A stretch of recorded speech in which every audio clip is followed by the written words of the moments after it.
Hey guys, how are you all? Welcome back to my channel. Today we will see what if Naruto saves Haku and Zabuza. If you enjoy, then please like, share and do comments. The sound of electricity piercing flesh and bone was heard throughout the area. Both Kakashi's, Zabuza's and Haku's eye widened in shock at what just happened. Naruto just used himself as a shield to protect Haku from Kakashi's attack Reikari, which pierced through his chest and out of his back. The blonde boy coughs up a huge amount of blood which pours out of his mouth and falls onto the concrete of the bridge. The look on Haku's face was one of awe, fear and sadness. The boy she just met for only a day saved her life by sacrificing his own. Naruto-kun, why did you do it? She asks while tears formed into her eyes. Naruto somehow manages to hear this and turns his head weakly at the ice user, and a weak smile appears on his face. Because you shouldn't, cough, throw your life away like that. Haku-chan, cough cough. You and I are similar.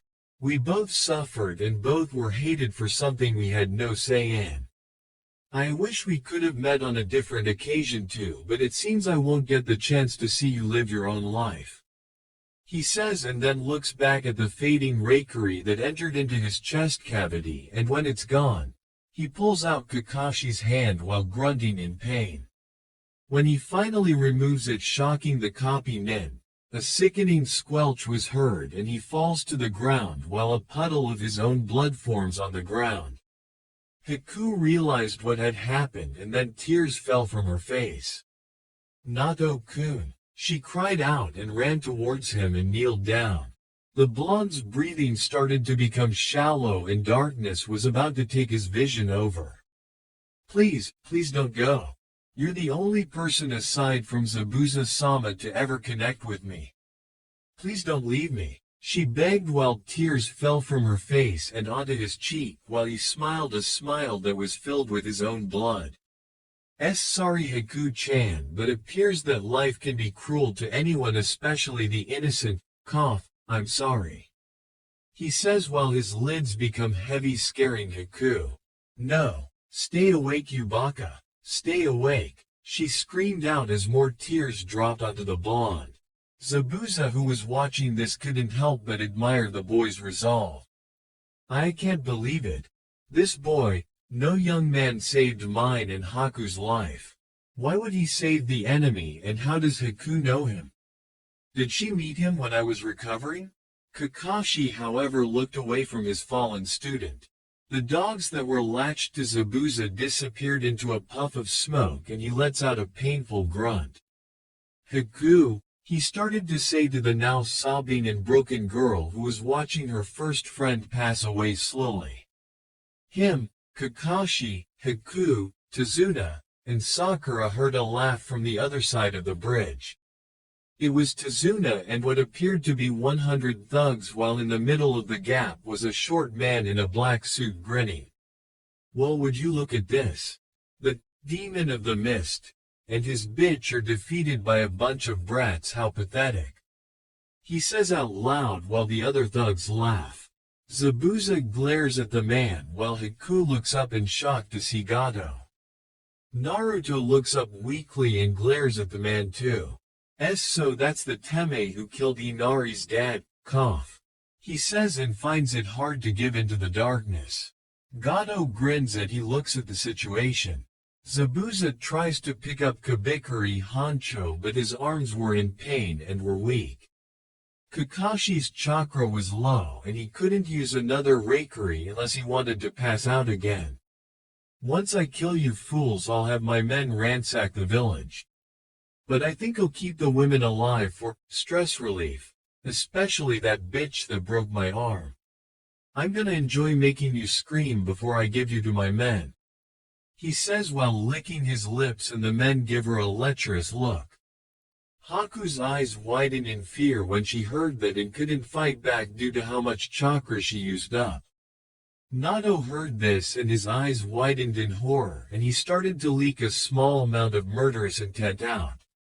Zabuza's eyes widened in fury and he somehow managed to lift up his Zanbatu. The only way you're getting to her Gato is over my dead corpse. He snarled out and took a step forward. TCH, as if you can do anything, fool. Whoever brings me his head and that bitch first will be paid in double. He yells out while the men yell out a war cry and start to charge. No, I won't let that bastard touch Haku-chan. He ranted in his mind and struggled to get up. Damn it, why am I so weak? I'm tired of being weak. I want power. The power to protect my comrades and loved ones, damn it. I want power. He cries out in his thought while a bluish-purple aura slowly surrounds his body. Mindscape. Naruto finds himself in a sewer with a cage in front of him with the kanji seal on it. That was when a pair of red-slitted eyes appear behind the cage and looks down at Naruto. The eyes then become the head of a large fox. Naruto looks at the fox in shock, but then the fox grins while it starts to glow and shrink.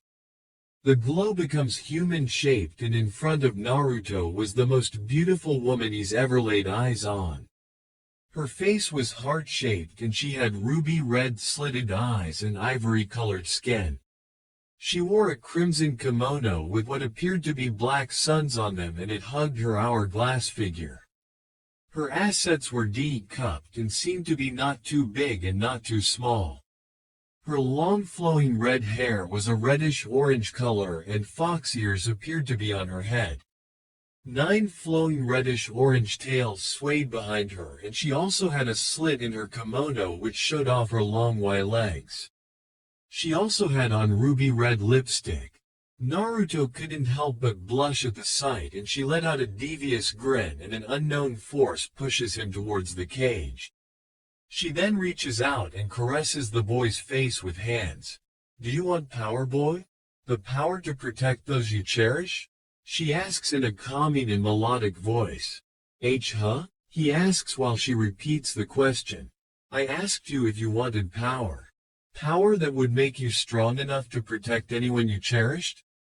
Kyuubi asks. Yes, but what does me wanting power to protect Haku-chan have to do with you, Kyuubi?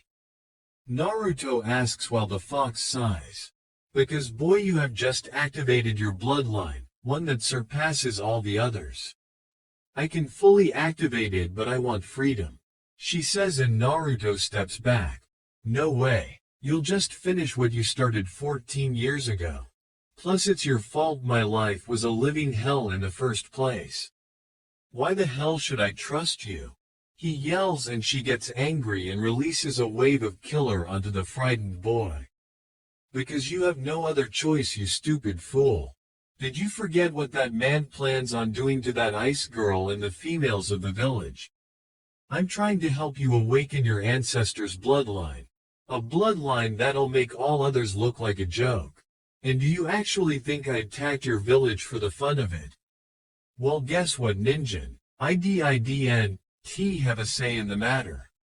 She yells out, making his mindscape shake from her voice, and Naruto falls on his ass with wide eyes. She breathes in and out to calm down and speaks up. Listen to me, kid. You have to trust me with this. I'll tell you everything if you just trust me for now. Also, your bloodline has the ability to keep me in check. Even if I wanted to do something, it'll stop me due to how powerful it is. So what will it be? Naruto gets up and thinks about it. This power he had could make him stronger and save Haku, but what about the cost? Will he become a monster? A demon? The very creature his so-called village despises? Screw it. If my bloodline will make me strong enough to save Haku-chan, then I'll do it. Screw the consequences. If I become the very thing they hate, then so be it. He thought and looks up at Kyuubi with a look of determination and strength in his eyes. I'll do it. I'll keep my word to set you free, but you must keep yours and tell me what happened that night. Does that sound fair? He asks and she nods. I promise, kid. Now get ready because this will hurt a lot. To think that this boy's family are the descendants of Sparta. What's even more shocking is that his devil's blood is even more powerful than that of Dante and Virgil's blood. If this boy manages to fully master it, he'll probably be on par if not above Sparta's level of power.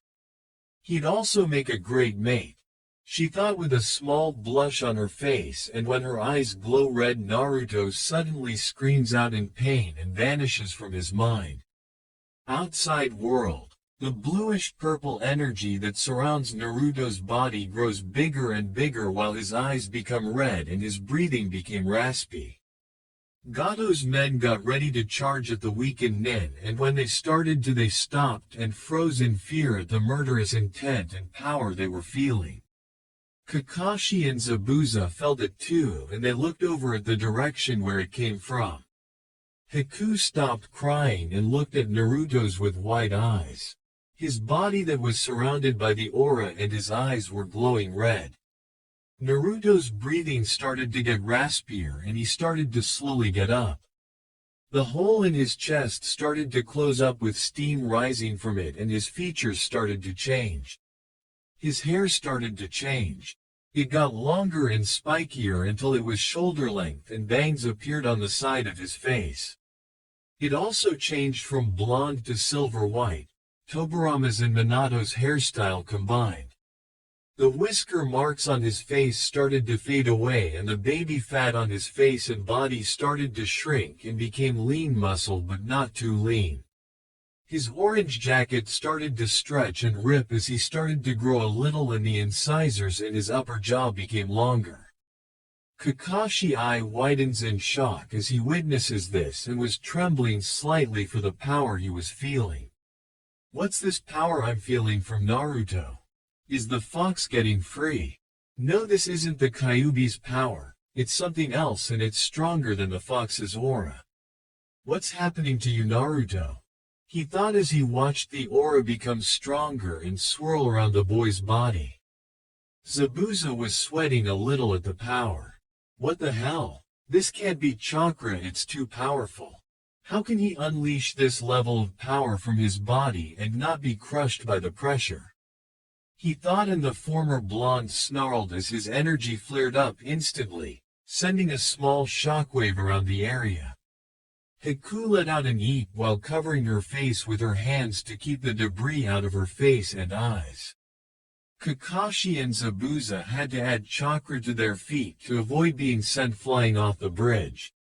Sakura passed out from the pressure, and Tazuna, who was holding onto the rail, sweat dropped when the girl passed out. She was supposed to protect me? Kami must hate me, he thought. Naruto's jacket and shirt ripped apart from the aura, revealing his now well-toned body. His head was looking down at the ground and his right hand was stretched out. Come to me. Come to your new wielder, he thought in his mind.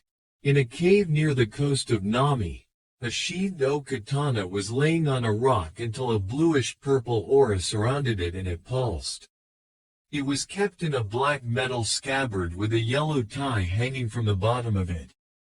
The wrapping around the hilt was white with black diamond pattern going down the cap to the guard, which like the cap was a brass color. The sword then floated into the air and it headed for the demonic aura it sensed. At the bridge, Naruto's hand was still stretched out and a gleam appeared from the sky, and then an oak katana headed straight for the blonde and it landed into his hand. Naruto felt the sword pulse in his hand and heard a voice whisper to him. A warrior fallen from grace. The power of darkness gives birth to new weapons and skills. In Naruto's mind, flashes of a man with slicked back spiky white silver hair, a blue trench coat, wearing all black and an oak katana in his hand was standing on the platform of a tower while rain fell from the sky.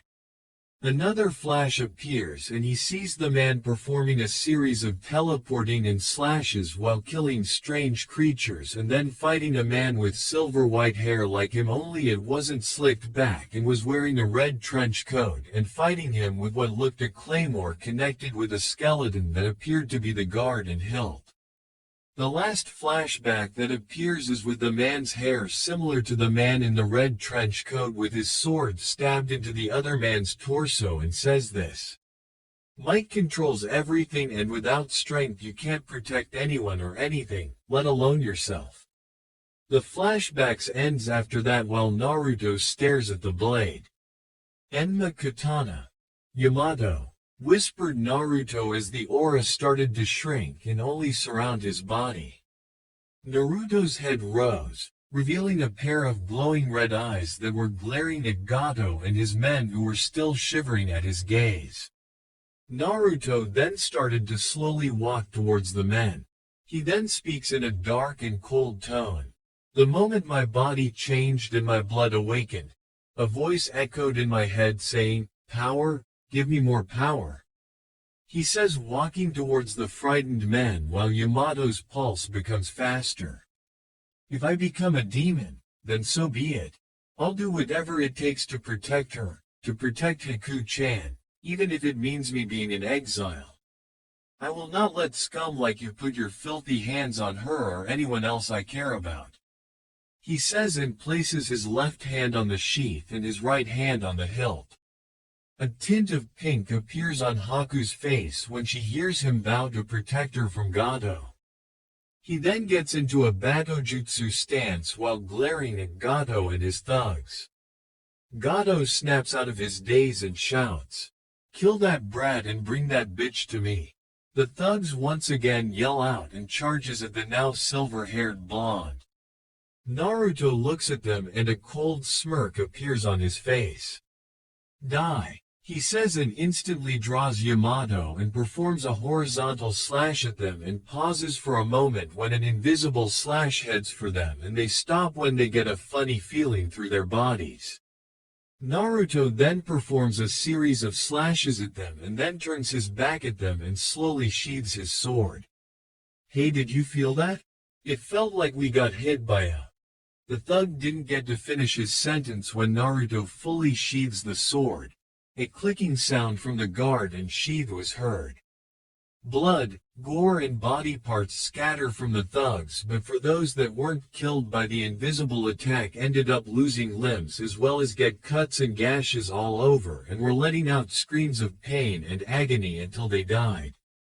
Gato starts to tremble in fear as Naruto turns around and starts to approach the frightened man.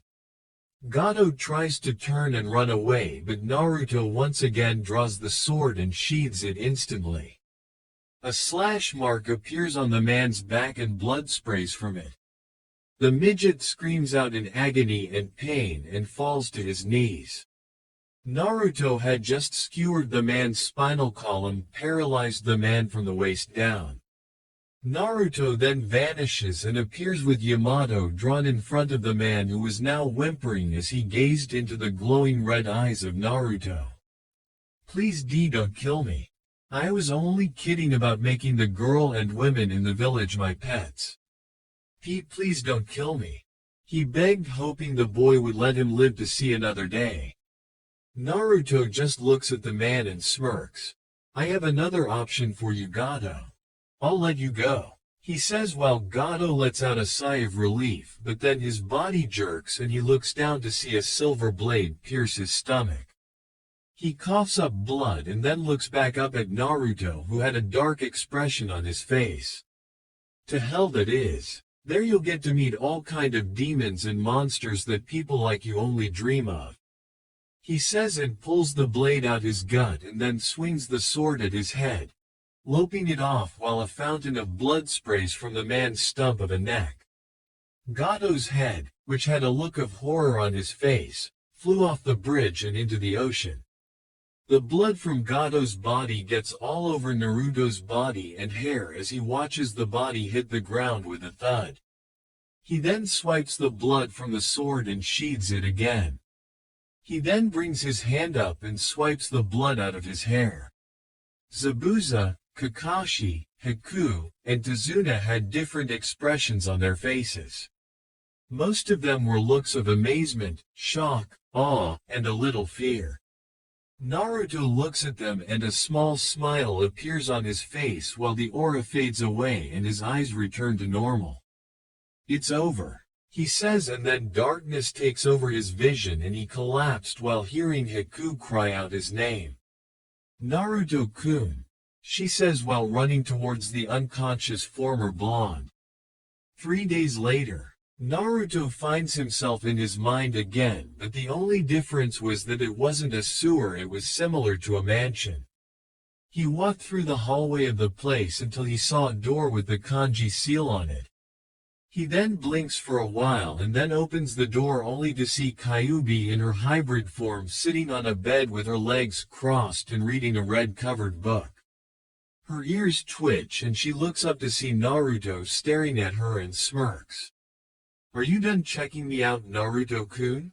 she says while the blonde blushes and shakes his head at the vixen. "I didn't come here to flirt, Kyuubi. I came here because you promised to talk to me about my bloodline and what caused you to attack the village," he said in a tone that meant he wasn't in the mood for joking, and she sighs and puts the book down. "Very well, but before we start to chat you need some clothes on first," she said with a smirk on her face. Naruto blinks for a while and looks down only to see he's in only a pair of black boxers and blushes. He then pictures some clothes into his thoughts and now he was wearing a blue t-shirt and black pants. "Much better, now come and sit. I have a lot to explain about your heritage," she says, and he does that. When Naruto sits down, a scent of fruits entered his nose, which came from the Kyuubi and was now holding back a blush and the thoughts that were entering his mind. The Kyuubi raises an eyebrow at this but decides to ignore it for now. "Okay, Naruto, I need you to pay close attention to what I'm about to tell you, but you must not interrupt, okay?" she asks, getting a nod from the blonde. She then snaps her fingers and the area in front of them became a screen, and on it was a sky that was an orangish yellow color with the sun setting. Good. Now this all started back before even chakra or shinobi existed. 2,000 years ago the human realm and demon realm were at war, with each with the human side losing very badly, she said while the screen flipped to the part where demons were attacking humans who were trying to fight back with strange weapons that fired metal pieces out of them. Then the screen switched to a chamber that was surrounded by darkness and red flames surrounded a throne where a figure with 3 red glowing eyes was sitting on it and was laughing evilly as he watched his minions take down the humans. The one who started this war was the ruler of the demon world and was also known as the Prince of Darkness. His name was Mundus, a demon who wanted to take over the human realm due to his belief that humans were an inferior species. Him and his generals were close to winning the battle until one of his generals had a change of heart and turned against him. When she says that a high-ranking demon was cut down by a double-edged sword. As the creature's figure fell, the one with the sword in his hand was flinging the blood off. He was a human-sized demon, with cloven hooves, a semi-reptilian hide, a pair of sweeping horns, 2 pairs of insectoid wings and 1 pair of chiropteran bat wings. His entire body appears to be made of gray armor with accents and overtones of Tyrian purple, and features ornamental decorations, such as gold trimming along his crown, a vertical red gem in his forehead, as well as gold knee and elbow guards. He was none other than Sparta, the legendary Dark Knight. He was a demon whose power was on par with Mundus. He betrayed his master and aided the humans in defeating the Dark Emperor. Kyuubi says while they watch Sparta take down demon after demon. He then confronts Mundus and they engage in a battle that made even the heavens tremble. Sparta managed to defeat Mundus and his army of demons and forced them back into the demon realm. He then sealed away the gates that linked the human world to the demon world by using his sword and pouring his power into it. For the next 2,000 years, he spent his time ruling over the humans, and eventually met and fell in love with a woman named Eva. she said, and they then saw Sparta at a ball in his human form. His hair was swept back and he is portrayed as wearing a monocle and purple jacket. He was dancing with a woman who had long beautiful blonde hair and blue eyes. Her face and figure were flawless and she was smiling as she danced with Sparta, who also fell in love. After that, she was pregnant with his children. They were twin brothers named Virgil and Dante, the sons of Sparta. She said, and the screen showed two twin boys with shoulder-length silver hair. One was wearing blue and the other red. One day, however, Sparta disappeared, leaving Eva with their sons, and when they turned 8, Mundus managed to send a few demons to the human world and killed Eva, leaving her 2 sons alone.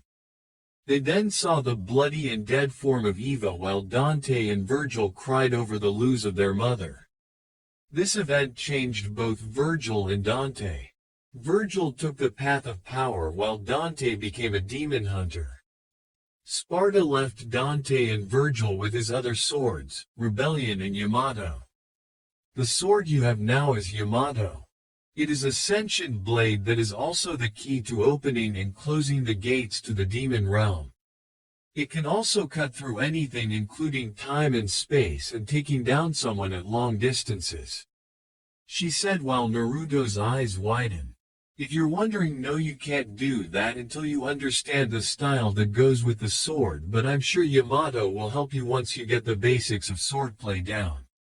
She says while the white-haired nin nods. Now instead of explaining Dante's and Virgil's past, I'll tell you about how your family is affiliated with Sparta and his sons. You see, Naruto, your father was the one who sealed me inside of because he knew that your blood and power would keep me from escaping. He was Minato Namikaze, the Yondaime Hokage and Konoha's Kiroi Senku. When she said that, Naruto's eyes widened in shock and different thoughts went through his head. At first he was angry that his father did this and condemned him to a life of hell, but then he understood why he did it. But what pissed him off even more was that Sarutobi knew this and didn't even bother to tell him, and that the village didn't honor his father's dying wish. He then lets out a frustrating sigh, and Kyuubi then continues. Well then, your father was the son of Dante and a female demon Trish, but when he was born Dante was sucked into a portal to hell and Trish was attacked and fatally injured by a group of demons that she managed to kill but was dying slowly. A group of Konoha nin who had the symbol of the wind and wave on their vests found her on the verge of dying, and she asked them to take her child and gave them an amulet that Dante gave her to give to Minato. They did that and she died right after handing your father to them. She said, and Naruto's face became sad.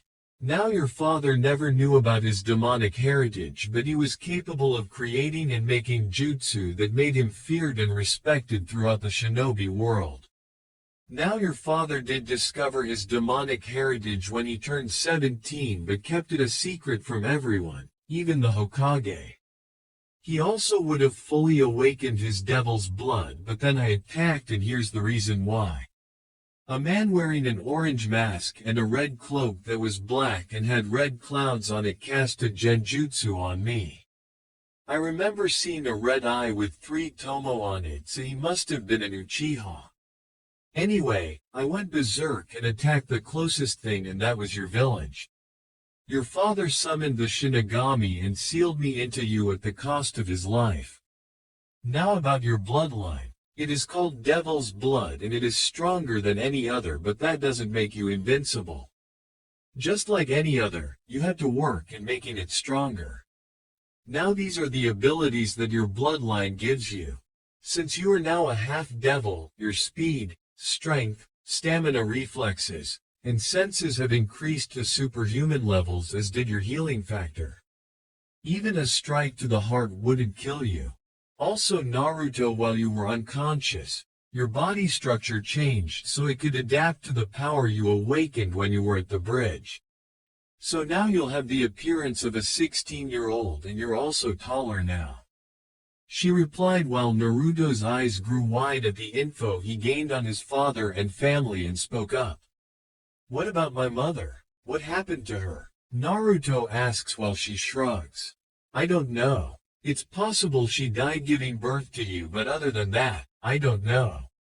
Sorry kid, she says while the boy gets a downcast look on his face and then looks at Kyuubi. I see. Thanks Kyuubi, he says while she speaks up. Please call me Habara. Kyuubi is my title. So now that I gave you what you wanted to know, can I have what I want? She asks and Naruto looks at her for a moment and then nods. Yeah, a deal's a deal. I'll give you your freedom, but I decide on how much of your power you get, okay? Naruto asks and she nods. I agree. Also I have one more request. She said and Naruto groans. What is it? He asks and a small tint of pink appears on her face. I want you to be my mate. She says and when those words came out of her mouth Naruto jumped off the bed and away from her while his eyes grew to the size of dinner plates. What? Are you serious? You want me to be your mate? Why? He screams out while Habara gets up and walks over to a shocked Naruto and leans over until their faces were inches from each other. Why you? Because I can tell that you'll become strong. Stronger than even Sparta and his sons. I also want to be a mother, but I want a mate who'll be stronger than even me both physically and mentally. That is all I want from you Naruto-kun. I want a family and being alone for 4 millenniums is not fun. Who knows? I might actually fall in love with you in the future. She says and caresses his cheek, making him shiver from the contact. She then stops and Naruto looks at her trying to see if there is any form of deception in her eyes. I'll consider your request Habara, but if he says and she finishes. Fall in love with another? I don't mind sharing, plus I like both males and females, so don't worry. She says with a cheeky grin on her face and Naruto gapes like a fish. She then gives him a kiss on the nose and says this. If you ever need me for stress relief, just ask Naruto-kun. I promise you won't regret it. She says in a husky tone while giving him a view of her cleavage. Naruto then starts sputtering while she laughs at him and then he fades out of his mind. Outside world. The sun shined down on Naruto's face and he squints his eyes in pain for a while. He then slowly opens them and looks at the ceiling. He tries to get up only to feel a weight on his chest. He turns his head to see a girl with long silky raven hair sleeping on his chest and was wearing a pink kimono. It was Haku. Haku-chan, he says in his mind and he sees a strand of hair fall in front of her face. He lifts his left hand and brushes it away back into her hair and he hears her stir for a while. She then opens her beautiful brown eyes and sees Naruto smiling back at her. Her eyes widen as he sits up. Haku-chan, what's you oomph? He says and she instantly pulls him into a hug. I'm glad you're awake now Naruto-kun. She says while he lets out a grunt. Same here Haku-chan, but can I breathe please? He strains out. She realizes what she was doing and lets go of him while blushing, sorry. She says and he chuckles at her. Don't worry about it. Hey, why does my voice sound deeper? He asks and then gets up and looks into a mirror. When he looks into it, his eyes widen in shock. He went from 4 feet 9 to 5 feet 6. He also noticed his face and body had no ounce of baby fat and his body was ripped also but not overly muscular. His hair was no longer blonde, it was now silver white and it stopped to its shoulders and it still remained spiky. He also had long spiky bangs on the sides of his head. The whisker marks on his face were gone, but he still had his deep blue cerulean eyes and he also had canines jutting out of his upper lip. Haku looks at his back and her blush becomes even redder. Naruto looks back at Haku and asks, "Where's the sword I had with me at the bridge?" Naruto asks. The ice user stops blushing and blinks for a while then realizes what he meant. Oh, that sword, it's laying on the corner over there. The Uchiha tried to take it a few days ago but ended up getting zapped by the sword, and so I picked it up and laid it there. Zabuza made sure he didn't try to take it again, and I stayed here and looked after you." She answered, and Naruto looked over to the corner and saw it laying there. "Oh, okay. Thanks, Haku. I really appreciate you looking out for me while I was unconscious," he says, and she blushes in embarrassment. "You're welcome, Naruto-kun. It was the least I could do since you saved my life as well as Zabuza's." She then walks over to the white-haired teen who was now a few inches taller than her and pulls him into another hug. "Thank you, Naruto-kun. Thank you for saving the life of someone who was like a father to me. I don't know how I can ever repay you," she says as tears fell from her eyes. Naruto blushes from the contact and hugs her back. "You're welcome, Haku-chan," he says, and hears Hibara speak up.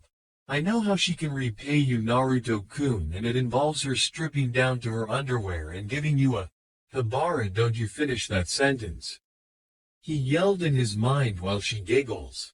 Naruto's brow twitches and he then turns red. "Haku, I know you're enjoying this hug, but can I have some clothes, please? I don't want anyone to walk in on us with me in my boxers," he says, and when she looks at the awkward position they're in, she eeps, lets him go, and heads to a closet and pulls out a short-sleeved deep blue shirt, black pants and some black ninja sandals and lays them out. Her face was now as red as an apple. "Sorry, I'll let you get changed, Naruto-kun," she says, and runs out the room while the blonde blinks a couple of times. He sighs and starts to put on the clothes. "I'm willing to bet that my life is gonna get really interesting after this," he says to himself while putting the shirt on. After the little scene that occurred between Naruto and Haku, the former blonde walks over to Yamato and picks the sword up. The Okatana pulses again and Naruto gets a few flashes of the sword style, but then he shakes his head. He walks out of the room and heads downstairs where the others were and walks into the living room and through the kitchen. As he walks in, he sees his teammates, his sensei, Zabuza, Haku, Tsunami, Tazuna, and Inari. They look over and see Naruto and the now silver-haired genin got different looks from them. From Kakashi, it was shock and confusion. From Sakura, her mouth was now on the ground and was googly-eyed. Sasuke was frowning yet eyeing the sword, wondering where the dead last got such a weapon. Tsunami was blushing a little when she saw his masculine face, as did Haku, but she was blushing more because she saw what he looked like without his shirt and pants on. Tazuna's eyes were as big as saucers. Inari was shocked at this also. Zabuza had a raised but not visible brow. Naruto blinks at the quietness and rubs the back of his head. Yo," Naruto says in his deeper voice while grinning sheepishly. Inari was the first to snap out of his daze and rushes over to Naruto and glomps the young devil. "Oni-san," Inari cried out, and Naruto chuckles and pats his head. "Hey Squirt, how's it going?" he asks while Tsunami smiles at the sight. "Fine. Say why you are taller now and what happened to your hair and the strange marks that were on your face, and where did you get that sword?" he asks while jumping up and down, only for Naruto to grab his shoulders to stop him from bouncing around so much. Whoa, Inari, calm down and I'll explain everything," he says while the boy blinks for a while and nods. Naruto then sighs and looks at everyone. "Okay, the reason my appearance changed is because I activated my bloodline limit," he says, getting shocked looks from his teammates and looks of confusion from Tazuna and his family. "You have a bloodline limit, Naruto? I never would have guessed. Can you tell us what it does?" Kakashi asks. "Sure. My bloodline limit is a body-based one which in a sense makes my body stronger than any normal person, meaning my body can go beyond the limits that would kill anyone else," he says while Kakashi's eye widens. "So in other words, your body can heal faster and you don't have to worry about permanently damaging any part of your body, right?" Kakashi asks again while Sasuke snorts. Not much of a bloodline, Dobi. He says with a smirk on his face. Well, excuse me for not having the eyes of a monkey, Teme. Naruto snaps back while Sasuke scoffs and looks away. As I was saying, it not improves my body's ability to heal at a higher level, but it also makes me superhuman. My speed, strength, stamina, reflexes, and my 5 senses increase also. He says and cracks his neck. Everyone's eyes widen at that and Kakashi speaks up. So your bloodline gives you a higher advantage than any other, huh? Interesting, the former Anbu says. Naruto nods at that. Yes, but I'm not invincible. I can still be killed, but it'll be difficult for said person to do it. Zabuza was eyeing the sword Naruto was holding in his left hand. Hey kid, at the bridge that sword appeared in your hand. Any idea how that happened? The demon of the mist asked, and now Naruto was cursing inwardly, forgetting he still had the sword with him. I don't know. Maybe it was attracted to the power I released on the bridge. That's the only option I can come up with. Again Sasuke spoke up. Then give it to me, Dobi. A sword like that shouldn't be in your hands. He says and Naruto frowns at him. No, I won't. The sword chooses me as its wielder and it will stay that way. The former blonde says and Sasuke sneers at the blonde. Plus you already tried to steal it once, didn't you? Naruto asks, and that was when Zabuza glares at the spoiled brat, as does Haku, since she had to threaten the Uchiha by saying she would change his gender if he didn't stay away from Naruto. And what if I did? Sasuke says with a smirk on his face. Naruto wanted to curse the boy out, but not in front of Inari. You know what? Screw it. I have more important things to do than deal with your ego, Uchiha. I'm going out to work on my skills. Something you two should do since you Sasuke got your ass handed to you by Haku-chan here. He said while a tint of pink appeared on Haku's face while Sasuke growled at Naruto. Sakura wanted to yell at Naruto for insulting her Sasuke-kun but shut it up when she saw the ice user glare at her. Naruto then stretches his arms out. Well, I'm off to get some exercise, sensei. He says and Kakashi nods until the Uchiha speaks up again. Why is the loser going out to train and not me? Sasuke asks only for Kakashi to let out a frustrating sigh. Sasuke, Naruto needs to know how his bloodline works, and it's possible that when he released it, it ruined his chakra control, am I right, Naruto? Kakashi asks and Naruto nods. Yeah, I need to work on it again. Hey Haku-chan, do you mind helping me out?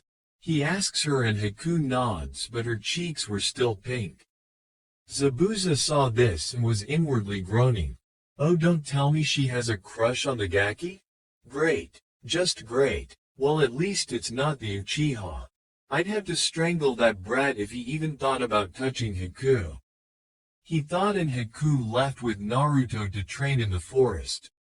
Zabuza gets up also and walks out. I'll keep an eye on the Gaki. He says and shunshuns away. Kakashi was skeptical at first, but then he sighs. Zabuza might be a missing nin, but he hasn't shown any hostility towards them since Naruto saved Haku from being raped by Gato and his henchmen. Meanwhile, Haku was leading Naruto through the forest of Nami no Kuni, and then they stop. Haku turns around and looks at the silver-haired nin. Okay, Naruto-kun, what chakra exercises do you know? She asks. Tree walking, why? He responds. Okay, I want you to try and walk up that tree now. She says, getting a nod from him. He does a ram seal and focuses his chakra, Yukai, into his feet. When he's certain he has the exact amount, he then walks towards the tallest tree and places his right foot on the trunk first. Then he places his second one on there and starts to walk up the tree. Haku watches as he walks up it but slides down a few times until he reaches a tree branch. He then sits on the tree branch and looks down at Haku. How was that? The young devil asks. A small smile appears on her face and she speaks up. Very good, but you did slip a few times. Try doing it a couple more times and not slip, she says while Naruto nods. Inari was grinning and gives Naruto a thumbs up. He keeps doing this for the next hour and a half until he stops slipping. Naruto then jumps off of the branch and lands near Haku. Good Naruto-kun. Now let's try water walking. She then motions him to follow her near a lake which was very clear. Now this one is different from tree walking due to the structure of the surfaces. You'll have to focus even more chakra into your feet or else you'll end up getting soaked. I'll give you an example, she says, and then does a ram seal and focuses chakra into her feet. She then takes one step into the water and then another. Naruto's eyes widen in amazement when he saw this. Inari's jaw drops when he saw Haku walking on water. Haku then walks back towards him while walking on the water and she walks back on the solid ground. Now you give it a try, she says, and he nods. Before he did that though, he takes off his shirt, revealing his ripped body and his sandals. A tint of pink appears no Haku's face, but she shakes it off while he performs the ram seal and adds chakra to his feet. Naruto then walks over to the lake and places his right foot in the water and stumbles a little and adds more chakra to his foot. He does the same for his other foot and then stumbles across the lake a few times with the water barely above his ankles. Man, this is tough. I'll just have to add a little more chakra, he says, and focuses even more chakra to his feet. Meanwhile, Zabuza was watching this from a tree trunk and was impressed with the boy. He had potential and was thinking about teaching the kid Kenjutsu, but wants to see how well he does in the chakra exercise. When the bottom of Naruto's feet is on the surface, he grins. Yes, I got it, he started to say until splash. Naruto went under. Haku's eye widened in shock and was about to dive in until another splash came and Naruto was now in the air waving his hands and legs around the air frantically. Ah, cold. Kami, this lake is cold. He screams and runs out of the lake and starts to rub his freezing body like it had ice all over. Haku was covering her mouth trying not to laugh while Zabuza snorted at this while Habara was laughing her butt off, calling her container a baka. Haku pulls out a scroll and unrolls it. A towel appears and she hands it to Naruto, who takes it and rubs it all over his freezing body. He then goes back at it during the whole day and after falling into the water a few times he completes the exercise. Now he is lying back on the ground, letting the sun's rays dry him off. Haku was watching this and couldn't help but admit how cute he looks. Was she developing a crush on him? Why now of all times? She barely knew him, but she couldn't help but feel a connection to him. Naruto then gets up and brushes his hair back and swipes the water off of it. He then gets up and puts his shirt back on and grabs Yamato. Looks like the sun is setting. Ready to go, Haku-chan? Naruto asks her and she nods. Hi. Tomorrow I'll teach you how to fight on water while avoiding projectiles and physical attacks, she says, and Naruto nods and they head back to the bridge builder's house. For the next 3 days Haku helps Naruto improve his chakra control and taijutsu. She also taught him some of the basics to the human anatomy and how to use senbon. Apparently, they started to get closer to each other without even realizing it. Midnight. Naruto was currently sleeping in his bed wearing only a sleeveless shirt and a pair of shorts. Little did he know that the door creaked open and a shadowy figure crept up at him. It then reached for his shoulder and nudged him. It was Haku. The silver-haired nin lets out a groan and moves around in the bed. Haku nudges him a little harder and he blinks his eyes a few times and turns his head to see Haku looking down at him. Her hair was tied back into a ponytail and she was wearing a deep blue tank top that showed off her curves and her developed C-cup breasts. She also wore a pair of black shorts that showed off her flawless legs. Naruto had to hold back the blush he was having as he looked at Haku. "Hey Haku-chan, what's up?" Naruto asks, and she rubs her arm in embarrassment. "Naruto-kun, I had a nightmare and I was wondering if I can stay the night with you?" She asks with a blush on her face, and Naruto does the same. Sure, if it makes you comfortable," he responds. A small smile appears on her face and she climbs into the bed with him.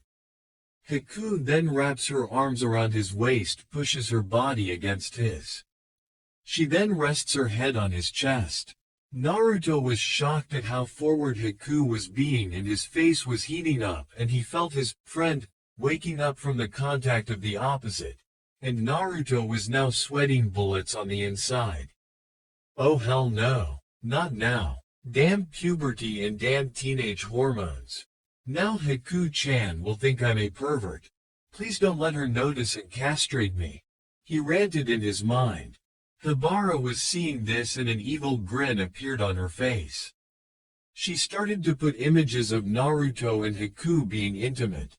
The silver-haired Hanyu was now blushing up a storm and cursing Hibara for sending these images. Haku blushed when she felt Naruto's friend poking her, and she was groaning inside her mind.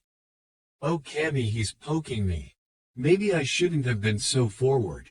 Damn puberty and hormones. I blame Zabuza too for this and making me read those stupid orange perverted books." Said Demon of the Mist was sleeping on the couch and sneezed. Hibara no Yoko stop with the images. He yelled in his mind while she giggled. "I was only teasing you, my future mate," she says while the former blonde lets out a frustrating sigh. Naruto then wraps an arm around her waist, making her tense a little but relaxes. "Haku, if I'm making you uncomfortable then let me know, okay?" he asks, and she nods but then speaks up. "Actually Naruto-kun, I was wondering if I can thank you for saving my life a few days ago at the bridge." She asks, and he blinks in confusion. "You already did, Haku-chan," he says, and she shakes her head then sits on top of his waist, shocking him. "Not through words Naruto-kun, but through another way," she says, and he sputters, but don't you think we're rushing this, Haku-chan?" He asks, and she raises an eyebrow but then realizes what he meant. "Are you talking about us being a couple?" she asks, and he lets out a gulp and nods. "Hi," he says, and she smiles at him. "I would love to be your girlfriend, Naruto-kun. Is that what you want to ask?" she asks him, and again he nods. "I don't want you to think I'm rushing this, Haku, I mean. We've gotten close during those 4 days, I just didn't think you'd see me that way," he says, and she giggles and kisses him on the lips lightly. "Well, I do. So are you gonna let me thank you or what? We don't have to be that intimate now, Naruto-kun. At least until we get to know each other better," she says with a cheeky grin on her face. Naruto lets out a sigh of relief, and Haku leans over and kisses him on the lips even more. Naruto returns it and places his hands on her waist.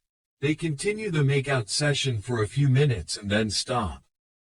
Naruto sits up and pulls her closer and kisses her on the lips more. Haku wraps her arms around his neck and brushes her hands against his soft silver-white hair.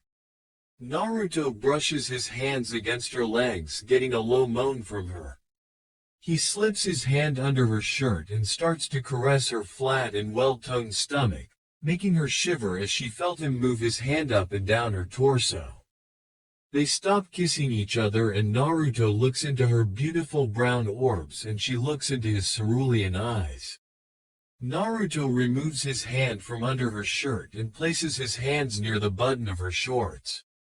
Haku looks down and watches as he plays with the button and zipper for a while and then unbuttons the shorts and her zipper and sees that she is wearing a pair of blue panties under them. He then lays her on her back and pins her arms down with one hand. He then grabs the hem of her shirt with his other hand and lifts it up, revealing her flawless ivory skin-colored stomach, and Naruto noticed a few abs she had. He then leans down and starts to kiss her stomach while Haku squirms and giggles. He keeps doing this for a while and he then kisses and licks her navel and she giggles even louder. "That tickles," she says, and Naruto stops and then sits on top of her. They once again engage in a lip-locking session while their hands roam around their bodies. After that, they snuggled up with Haku resting her head on the crook of his neck while he rested his head on top of hers, inhaling the scent of her hair which smelled like vanilla and honey. Morning. Naruto blinks his eyes and groans. He feels some weight on top of his bodies and opens his eyes to see the sleeping form of Haku with her arms wrapped around his waist.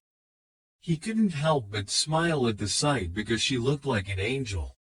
He kisses her on the forehead and she stirs for a while and opens her eyes. She looks up at Naruto and smiles. "Hey," he says, and she kisses him on the cheek. "Hey," she said back and got up of the bed and stretches. Naruto sits up and yawns, cracking his neck. He then gets up. "I'm gonna go get changed, Naruto-kun," she says, and walks out of his room. Naruto walks towards the closet and pulls out a dark red shirt and a pair of black cargo shorts that stop to his knees. He then puts on some sandals and grabs Yamato, leaving his other stuff in his room. As he headed downstairs, he saw Haku helping Tsunami cook dinner while Sasuke and Sakura were sitting at the table eating until they saw Naruto. Sakura was looking away from him, trying to hold down the blush she was getting, and Sasuke just sneered at him. Naruto shrugs off the sneer until he saw Kakashi, who was reading his book. "Yo Naruto, I see you're doing well. How's your training going?" he asks, and the silver teenager shrugs.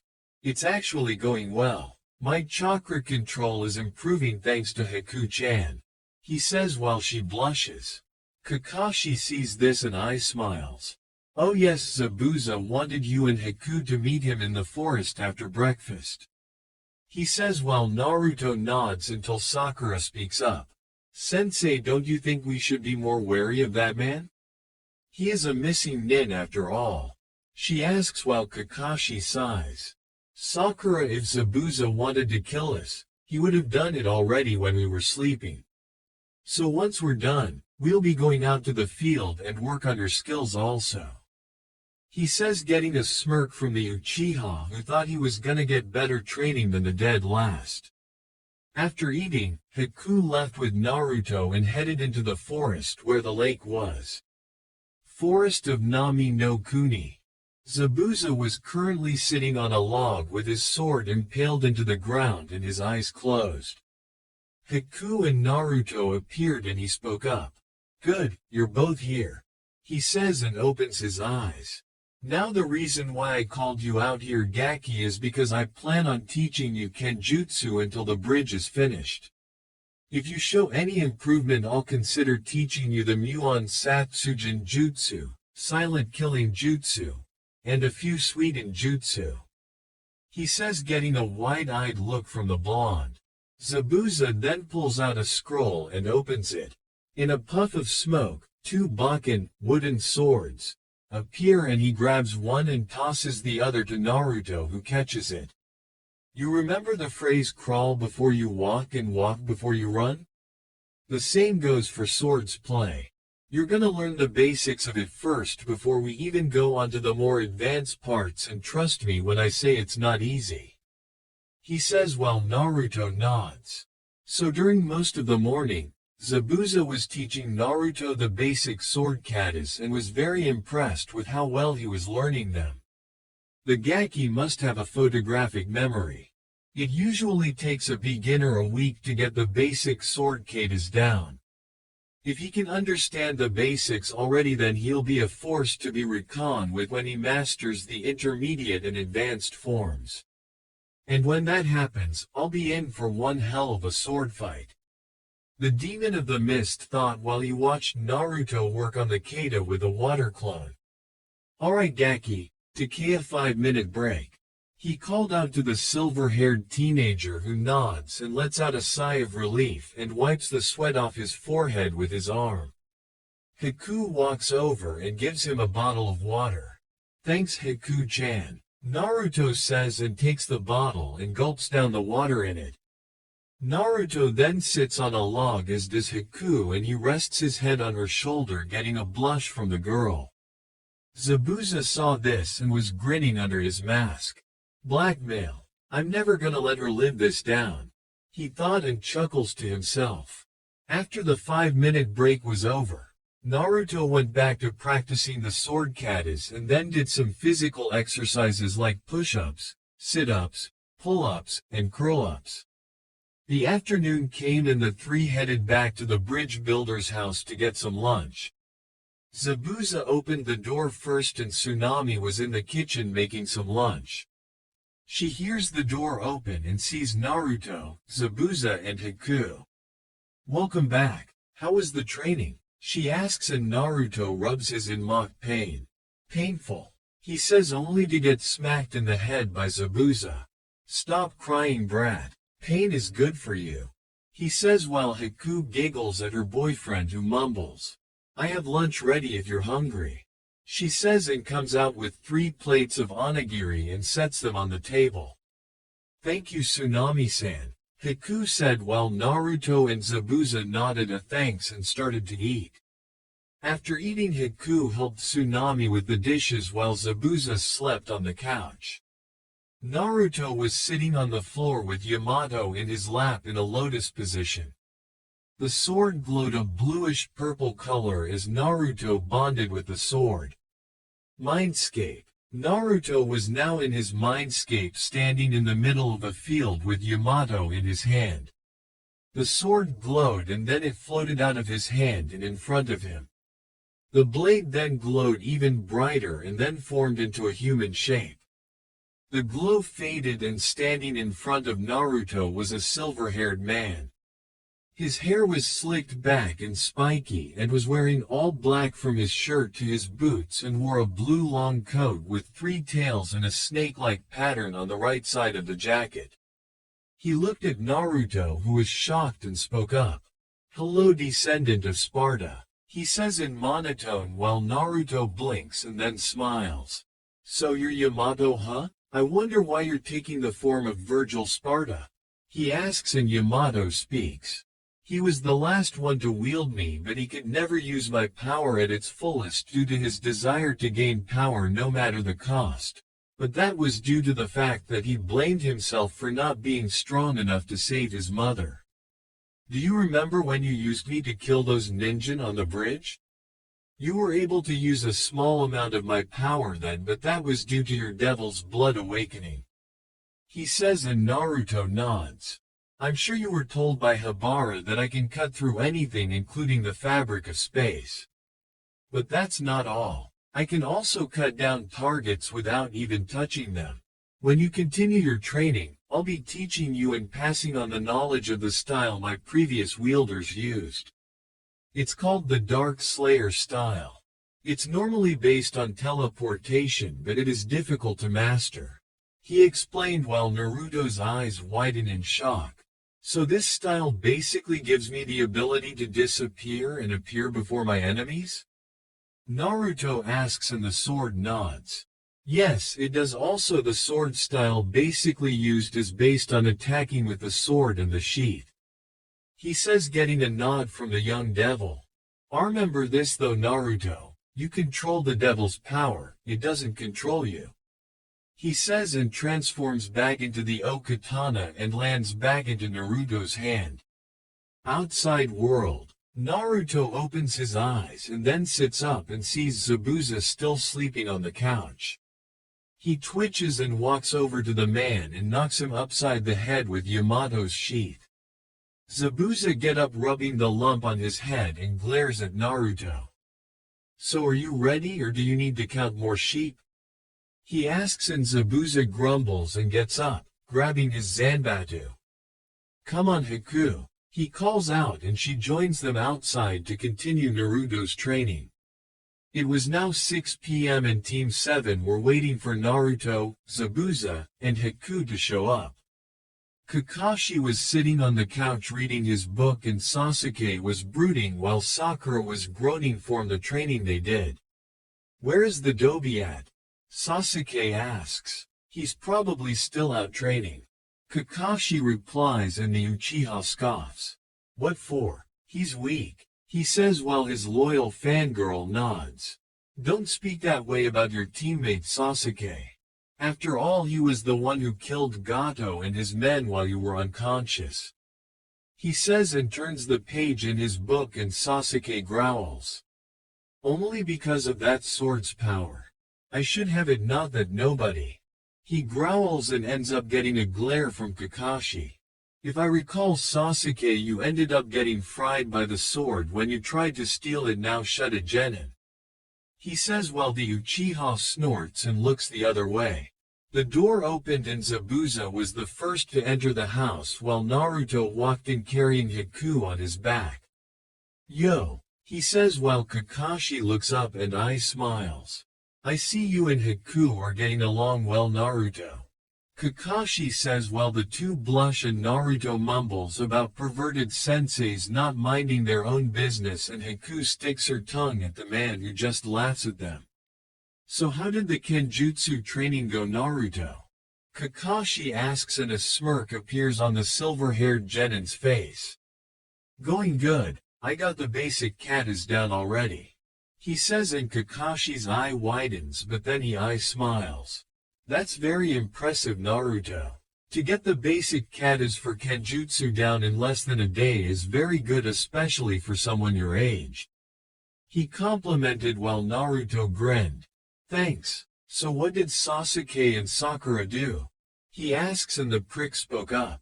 "None of your business, Dobi," Sasuke says and Naruto is silent for a moment before saying, "Huh? Did you say something, Uchiha?" Naruto asks in a lazy tone while Sasuke's brow twitches and Haku giggles.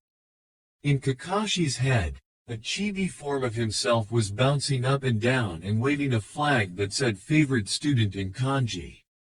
After that little scene, they all had dinner and then headed off to bed. Haku once again was staying the night in Naruto's room and was resting her head on his chest while Naruto had an arm around her waist. Naruto was currently in his mindscape, walking around the house only to see Habara sleeping on the bed resting her head on her tails, using them like a pillow.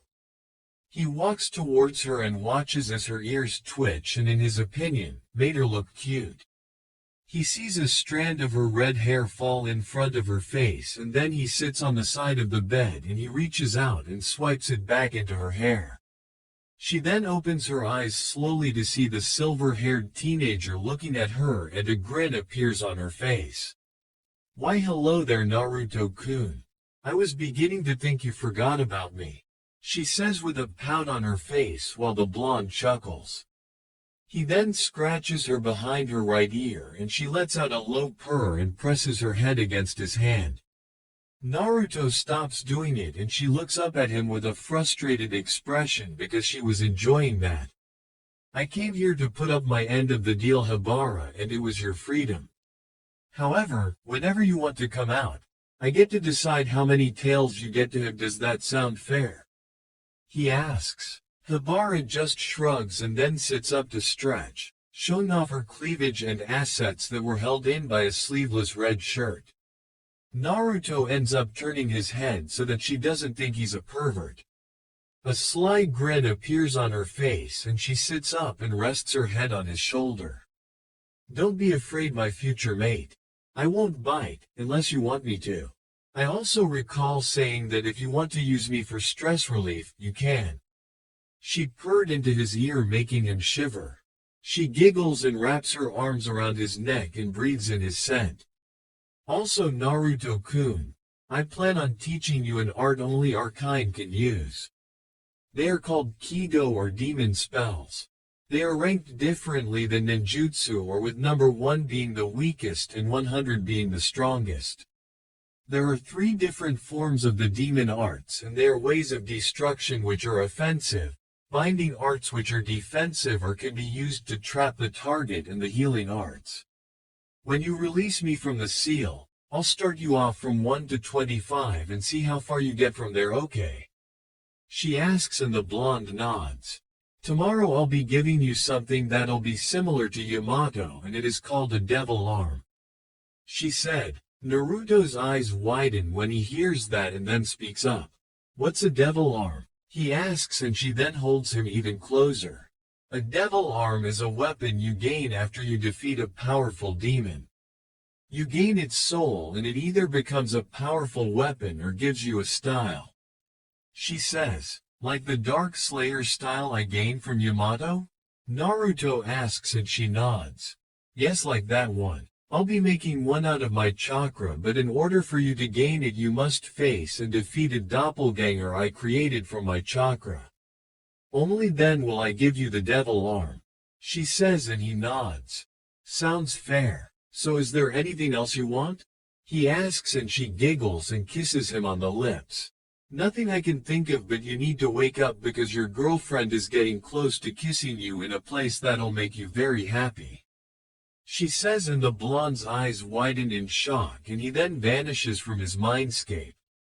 Guest room. Naruto suddenly opens his eyes and sees Haku, who is grinding her hips against his while kissing his chest and abs. His eyes become the size of dinner plates, even more when she starts to unzip his shorts until he grabs her hands. Haku suddenly stops and then looks up at Naruto, who let out a sigh of relief. Haku was blinking in confusion and looks around. Naruto-kun, what was I doing? She asks and he points down and she follows his hand down to his unzipped pants and she turns red. Oh Kami, did I? She asks with a panicked look on her face and Naruto shakes his head while she lets out a sigh of relief. I thought I was dreaming at first. Kami, what is wrong with me? She asks and sits up with a blush on her face. Good thing I stopped you, Haku-chan, because if I didn't you would have made me very happy. He says in a joking manner and she glows red at the thought. He then wraps an arm around her waist and pulls her on his lap. Don't feel embarrassed, Haku-chan. It could have been worse. It could have me in your position. He says and kisses her cheek while she elbows him in the side. Pervert, she says while smiling at him. Naruto chuckles and kisses her back. I blame puberty, he says and tickles her sides and gets a giggle from her. Stop that, she says and he does. Haku, there's something I need to tell you about me. He says and she blinks in confusion.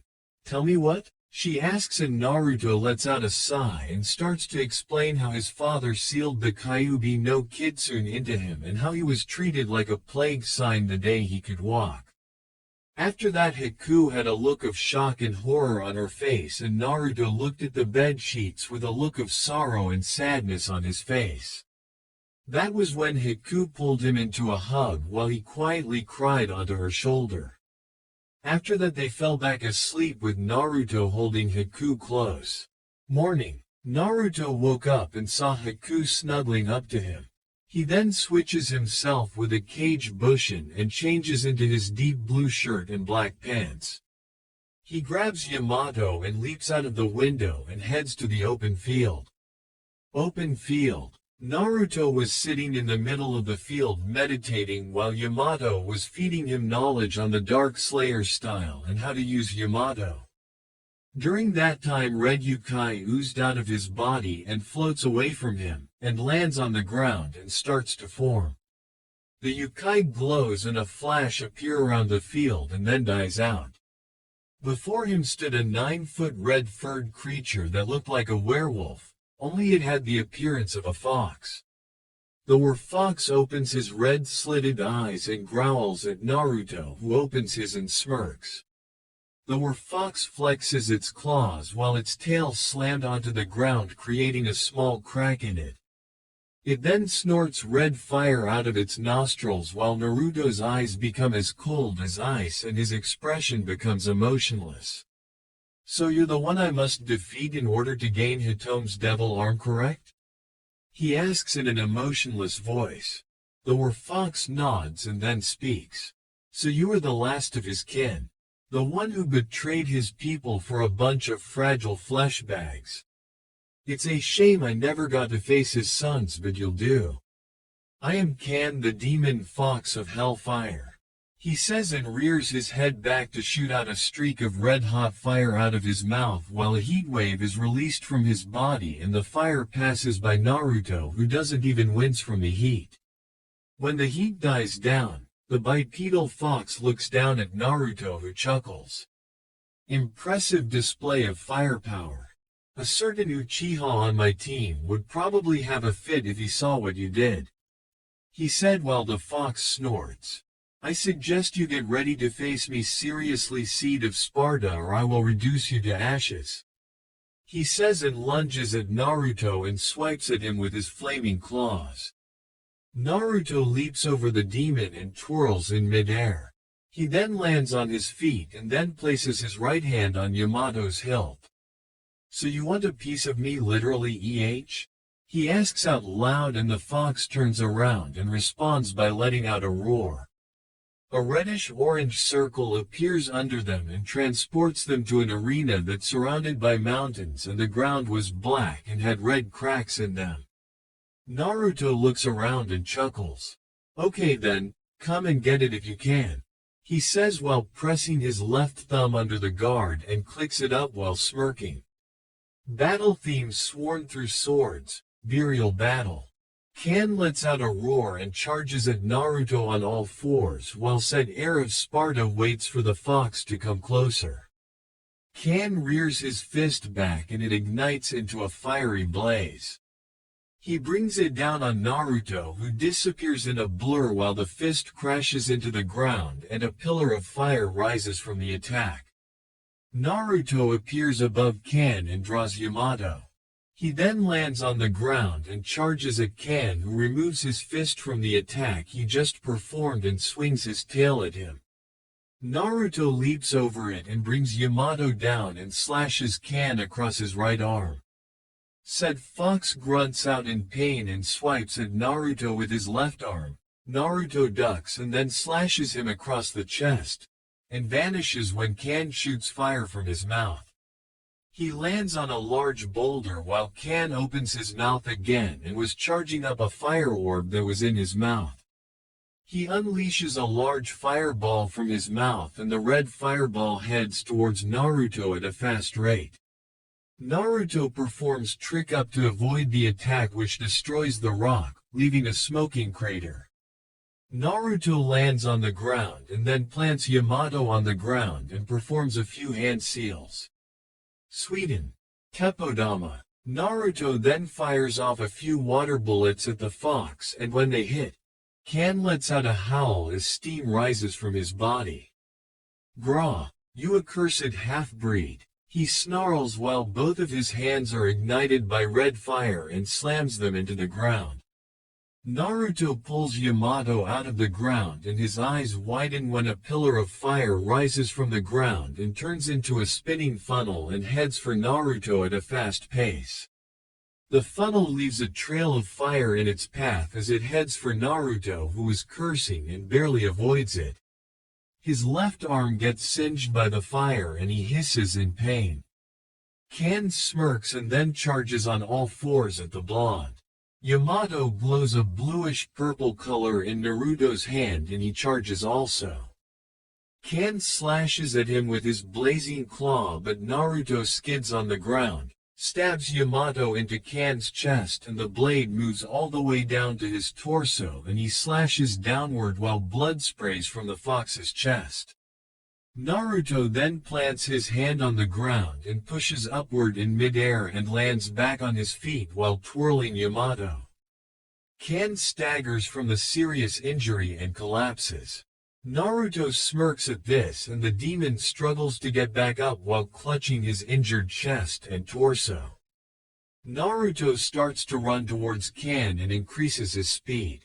Rapid slash. Naruto cries out and starts to swing Yamato in different directions while the invisible slashes leave cuts and gashes on Kan's body. Said demon grits his teeth in pain, and when he turns around, Naruto slices through his chest twice, leaving an X-shaped slash on his chest.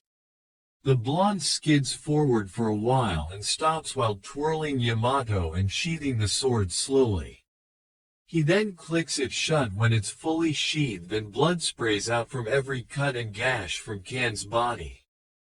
Kan coughs up a large amount of blood and falls to his knees while panting heavily. Naruto then walks over to the downed fox who turns his head at the blonde and grins. No more heir of Sparta. You have proven the fact that the blood of Sparta is still strong. I surrender, he says, and Naruto nods at the fallen demon. Here is your reward, young Sparta, the power over hellfire, courtesy to Habara-sama. He says, and his body glows and becomes an orb of red fire. Naruto holds his hand out as the orb heads towards his extended arm, and when it makes contact a bright light surrounds him in the arena, and when it clears, he finds himself back on the field and realizes that he's wearing a pair of gauntlets and greaves on his arms and legs. They were deep red and had an outline that changed from orange to yellow simultaneously. The greaves were the same, only they had two pairs of what looked like miniature buzz saws on the heel part, combination of Beowulf and Gilgamesh. Naruto also had a mask that covered half of his bottom face. When he clenches his fists, a pair of 3 orange glowing claws jut out and then retract, as does the mask. Naruto grins and then gets into taijutsu stance with his right arm back and his left arm out with the palm open and his legs spread apart slightly. His right hand then glows red, and then with a battle cry, he swings it forward and a huge red fireball shoots out of the gauntlet and ascends towards a large boulder. When it makes contact, the rock explodes and sends debris in every direction. Naruto remains in the stance for a while and then performs a series of roundhouse kicks while fire trails across his heel, getting wider and longer. He then stops and then crouches with his right arm pulled back and performs a rising uppercut. The fire emitting from the attack creates a blazing trail of flames which die out, and Naruto then pauses in midair and then rolls into a ball with his right leg sticking out and does a revolving kick with fire trailing around him.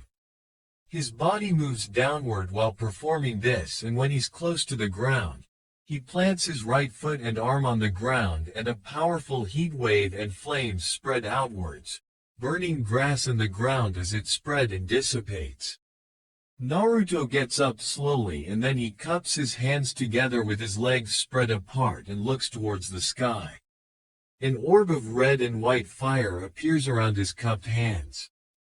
"Ha!" Naruto cries out as he shoots his hands forward, releasing a powerful fireball into the sky, making it resemble a comet heading for the sky. The fireball then explodes and a miniature fireballs shower down from the sky in different directions. Naruto then sits up and looks at the gauntlets again and chuckles. "Nice Habara, very nice," he says while she giggles. He then feels a tug on his stomach and he lifts his shirt and sees the seal glow white, and then a red orb pops out from it and forms into a red furred kid with red slitted eyes and 2 tails swishing behind it. Naruto looks at the kid for a while and blinks and he puts his shirt down. "Hiabara?" he asks, and the kid eyes smiles and then leaps on Naruto's shoulder and licks his cheek. The gauntlets and greaves disappear and he rubs her behind the ear, getting a purr from her. "I love having my ears scratched," she purrs out while he chuckles. "I know you do, Habara-chan. So do you have a human form?" he asks while she nods while still purring. Yamato appears, strapped to his waist, and he heads back to Tazuna's house with Habara cuddled up in his arms. Naruto was now walking back to the bridge builder's house, with Habara cuddled up in his arms sleeping while her ears twitched occasionally. Naruto pushed the door open and saw Kakashi and Zabuza arm wrestling on the kitchen table. Sasuke was on the couch brooding, Sakura was ogling him, and Haku was sewing in a tear that Naruto had in one of his pants. As Naruto closed the door, the Uchiha looked up and frowned at Naruto, and Sakura just blinks at him. "Where have you been, Dobi?" The emo asks, only for Naruto to snort at Sasuke. "If you must know, king of emos, I went for a morning jog." Haku looks up and sees Naruto with a fox kid in his arms. She suddenly appeared in front of Naruto and Hibara with hearts in her eyes as she saw the two-tailed fox. "Kawaii, she's so adorable," she cried out, waking Hibara up. She saw the hearts in Haku's eyes and sweat dropped. "Why did she wake me up? I was having a good nap," she whined inwardly. "Can I hold her, Naruto-kun?" she asks with her lip out and did the puppy eyes jutsu on her boyfriend. Sure, Haku-chan," he says, and Hibara turns her head to look at Naruto in shock and yips. "Sorry, Hibara, it's either Haku cuddling you or Sakura," he said telepathically, and her ears fell down and glared at Naruto. Haku took her out of Naruto's arms and cuddled the fox while rubbing her behind the ear, getting a purr from Hibara. Haku giggled at this but looked at the two tails she had. Naruto-kun, why does this fox have two tails?" she asks, and Naruto raised an eyebrow. "Oh, the tails? Well, it's a genetic mutation. I saw her being harassed by a flock of crows after my jog and chased them off. After that she followed me back to the compound. I decided to keep her with me until we got back to Konoha," he said, while Haku looks at him for a while and smiles. Then she returns to cuddling and petting the fox, saying how cute and adorable she was. Zabuza managed to win the arm wrestling match, and Kakashi groaned while rubbing his arm. "So where is Inari, Tsunami, and Tazuna?" he asks, and Kakashi spoke up. "Tazuna and his co-workers are finished with the bridge, and Tsunami and Inari are in the town getting a few things. I sent a few shadow clones to watch out for them," he stated, and Naruto nodded. "Well, I'm gonna go take a shower, sensei," he said, and the copy nin nodded. Naruto then headed upstairs to take his shower. Hibara brushes one of her tails against Haku's neck, and she giggles and continues to stroke her back and ears and saying how cute she was, while Zabuza and Kakashi sweat drop. "Is she always this bubbly?" Kakashi asks, while the demon of the mist sighs. "Sadly, yes. She's gonna spoil that fox to death. That's probably why her rabbit always ran away," he said. Naruto finally finished with his shower and headed back downstairs. Kakashi was reading his book while Zabuza was asleep with his sword leaned against the wall. Sakura was filing her nails and Sasuke was just glaring at the wall. Hibara was sleeping on an empty couch with her ears twitching occasionally. "Hey, where's Haku-sensei?" Naruto asks, and the silver-haired nin looks up at his student. "Oh, she went to get some herbs for Tsunami-san in the forest. Tazuna is now on his lunch break, and I think Inari is fishing near the docks with some of the other kids," he answered. "I see. Well, I'm gonna go practice my kata, sensei. Don't worry, I'll be closer to the house in case you need to find me," he answers, and Kakashi nods. "Hey, wait a minute, Naruto. Why are you going out train on your own? Why don't you ask us to train? We're your teammates?" Sakura asks, and Naruto just raises an eyebrow at her. "I believe that's none of your business, Sakura, but if you must know, I need to keep training until my body can adapt to my bloodline. And the reason why I don't ask you or Mr. High and Mighty to train with me is because I don't want you distracting me or having Sasuke copying what I learned.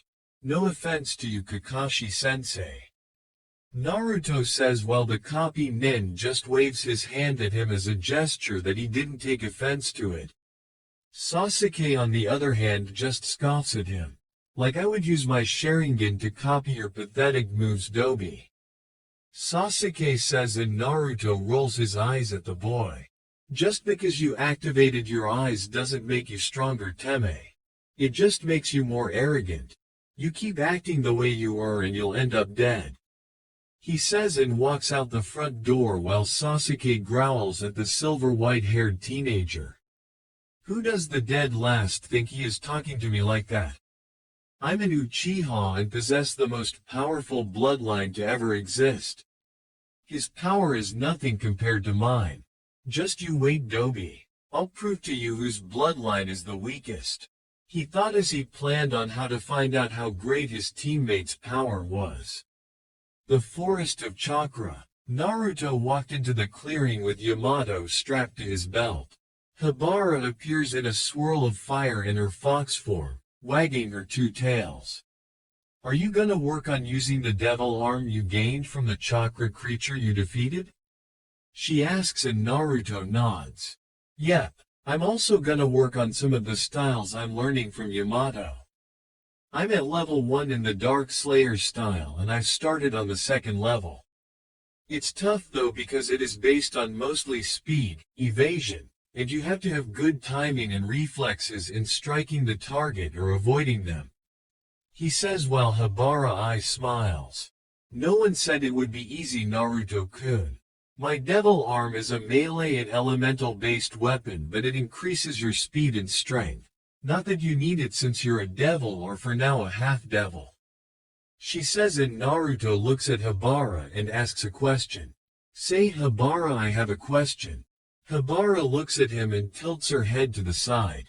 What is the difference between a demon and a devil? Aren't they of the same class? He asks and the Biju shakes her head. No, Naruto-kun, demons and devils are of a whole different class. You see, the difference between a demon and a devil is that demons are mostly violent and crave mayhem and destruction, while devils, even though they can be just as destructive as demons, are more intelligent and only fight when they have to, and they can choose whether or not they want to be good or evil. They also try to avoid a fight. She explained and he blinks. I see, but what about you? Aren't you a demon or are you of a higher class? He asks her. Yes, I along with the other 8 Biju are of a higher class of demons called Daiokai or Great Demons.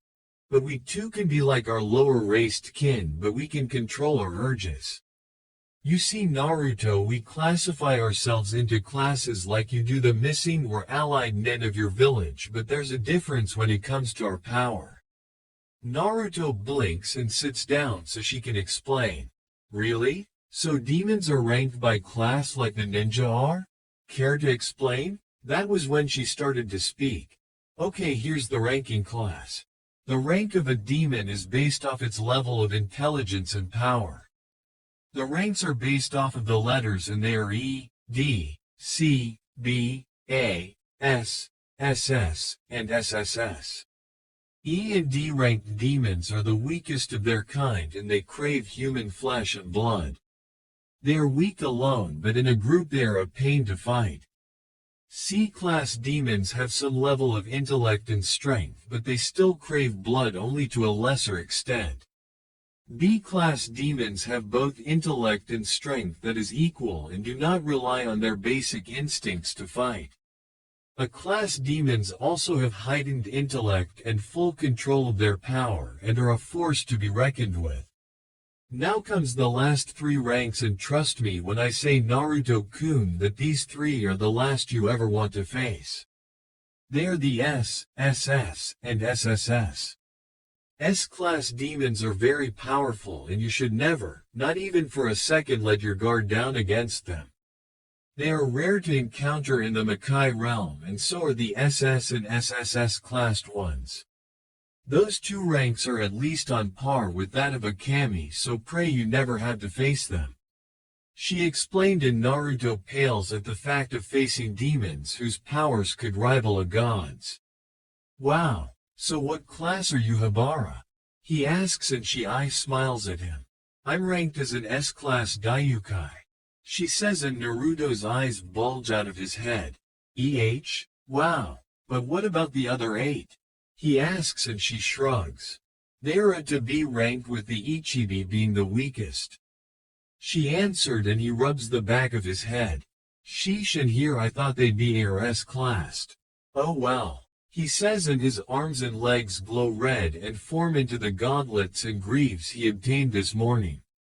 Naruto looks at them and grins. I'm gonna name you Diablo. What do you think, Bara-chan? Naruto asks, and the vixen has a grin on her face. I like it. Now create some shadow clones and get to work, she says, and the silver-haired devil nods and does a crisscross seal. Taju Kage Bunshin no Jutsu. Naruto calls out, and 30 clones appear with copies of Diablo on their arms and legs. Naruto then gets into a taijutsu stance while the rest do the same. A smirk appears on Naruto's face and he opens and closes his fist, making the yellow-orange flaming claws jut out. Let's dance, he says with a grin on his face, and the clones grin back. Hibara leaps out of the way and watches as Naruto and the other clones engage in battle from the tree branch she landed on. 12 minutes later, Naruto had to duck from a flaming roundhouse kick his clone performed, and he counters with a flaming uppercut, striking it from the jaw.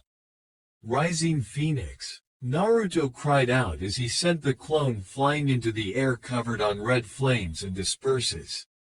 Naruto turns his head to a large fireball coming straight for him. He then spins his body with his right leg out and a circle of fire surrounds him. Coiling Dragon. He yells and kicks the fireball to the other direction while it hits 8 of the clones, causing a huge explosion. Naruto sees the shocked look on the clone's face and a grin appears on his face. He brings his gauntlet-covered arms up and they ignite, covering his arms in red flames. Shooting stars. He cried and releases a barrage of punches, which shoot out fireballs and head towards the cursing clone. The clone dodges, punches, and kicks some of the fireballs but ends up getting hit by 3 of them until the rest make contact and engulfs its body. The clone disperses and Naruto lands back onto the ground. He wipes a bead of sweat off his forehead and looks around the battle arena. There were scorch marks and trees that were burned or destroyed. Diablo vanishes from his arms and legs and Hibara lands on top of his head with an eye smile on her face. Not bad, Naruto-kun. Loved the fireworks, she says with a grin on her muzzle. Naruto rolls his eyes and moves his hand over her head and strokes her back gently, making her shiver. Let's go back to the house, Hibara-chan. All this training has made me hungry, he says, and she yips back in agreement as they head back to the house. Meanwhile, Haku was still in the forest gathering some herb for Tsunami, and behind the tree, Sasuke was watching with a scowl on his face, wondering why a strong female like her would be with the Dobi. Haku senses his presence, frowns. Come out, Sasuke. I know you're behind that tree, she says, and the emo walks out and towards her. Haku stands up and turns around with an impassive look on her face. She was not gonna let her guard down near this prick. He stops a few feet away from her and speaks. Why are you with the Dobi of all people? Someone as strong as you doesn't need a weakling like him around you, he says, and she scowls at him. I don't know what your problem is, Sasuke, but please don't insult my boyfriend like that. I choose who I am with and no one else, and as for him being a weakling, I don't think he is if he was able to kill Gato and his thugs while you were on the ground unconscious, she said while smirking inwardly.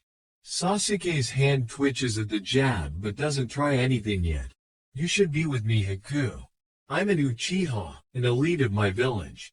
I can give you anything you want with a snap of my fingers. If you stay with Uzumaki you'll get nothing and be nothing, he states with a smirk on his face. Haku's brow twitches but breathes in and out to calm down. I really don't care if you're an elite or not Uchiha. I'd rather be with a nobody that cares about my feelings than with a spoiled brat who'd treat me like an object. Do you really think I'd leave Naruto for money and power? I could care less about status or the fact that you are an Uchiha, she says, and Sasuke's scowl becomes a sneer. Then I will make you mine. I can use my restoration rights in Konoha to make you my bride and the council will give you to me," he said with an arrogant smirk. Haku's eyes become cold as ice and she clenches her fist, getting ready to knock the brat's teeth out. "Try to force yourself on me and I will end your days as a male, you bastard," she said in a cold tone, shocking Sasuke. She turns around to walk away and Sasuke fumes. He reaches his hand out and grabs her shoulder. "You bitch, who do you think you're talking to?" Bam! Haku turned around and socked Sasuke dead in the face with a right hook and sends him falling onto the ground clutching his bleeding nose. "Don't fucking touch me again, asshole," she growled and the prick glares at her as she walks away from him again. "If I can't have you then neither will the Dobi," he thought as he got up and performed a few hand seals, then shoots a large fireball at her back. Haku turns around and her eyes widen when the fireball heads towards her and she doesn't have enough time to jump out of the way or use a water jutsu to block it. She uses her arms to cover her face and hope the attack didn't maim her. A white blur appears in front of her with crimson gauntlets and greaves on his arms and legs. It was Naruto. He rears his leg back and kicks the fireball up into the air and it disperses.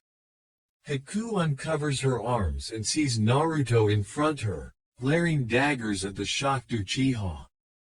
"Naruto-kun," was all Haku said and his weapons disappear and he suddenly vanishes and clotheslines Sasuke in the neck with his right arm and slams Sasuke into the ground, sits on top of the emo, rears his fist back, and starts to punch him in the face.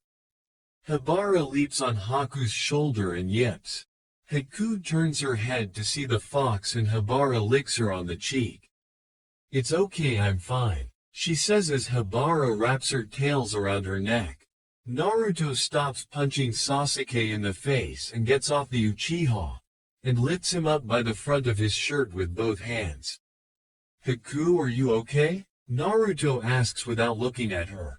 "Hi, thank you Naruto-kun," she says and he then rears his fist back and socks Sasuke in the jaw, sending him flying into the air and hitting the ground hard. "You better have a fucking good reason for attacking my girlfriend Uchiha," Naruto says and cracks his knuckles. Sasuke gets up and staggers a little, glaring at the silver-haired devil. "I don't have to tell you a damn thing, loser. That bitch will be mine," he growls. Naruto's eyes flash red for a second and he unstraps Yamato and tosses it behind his back and it lands next to Haku and Habara.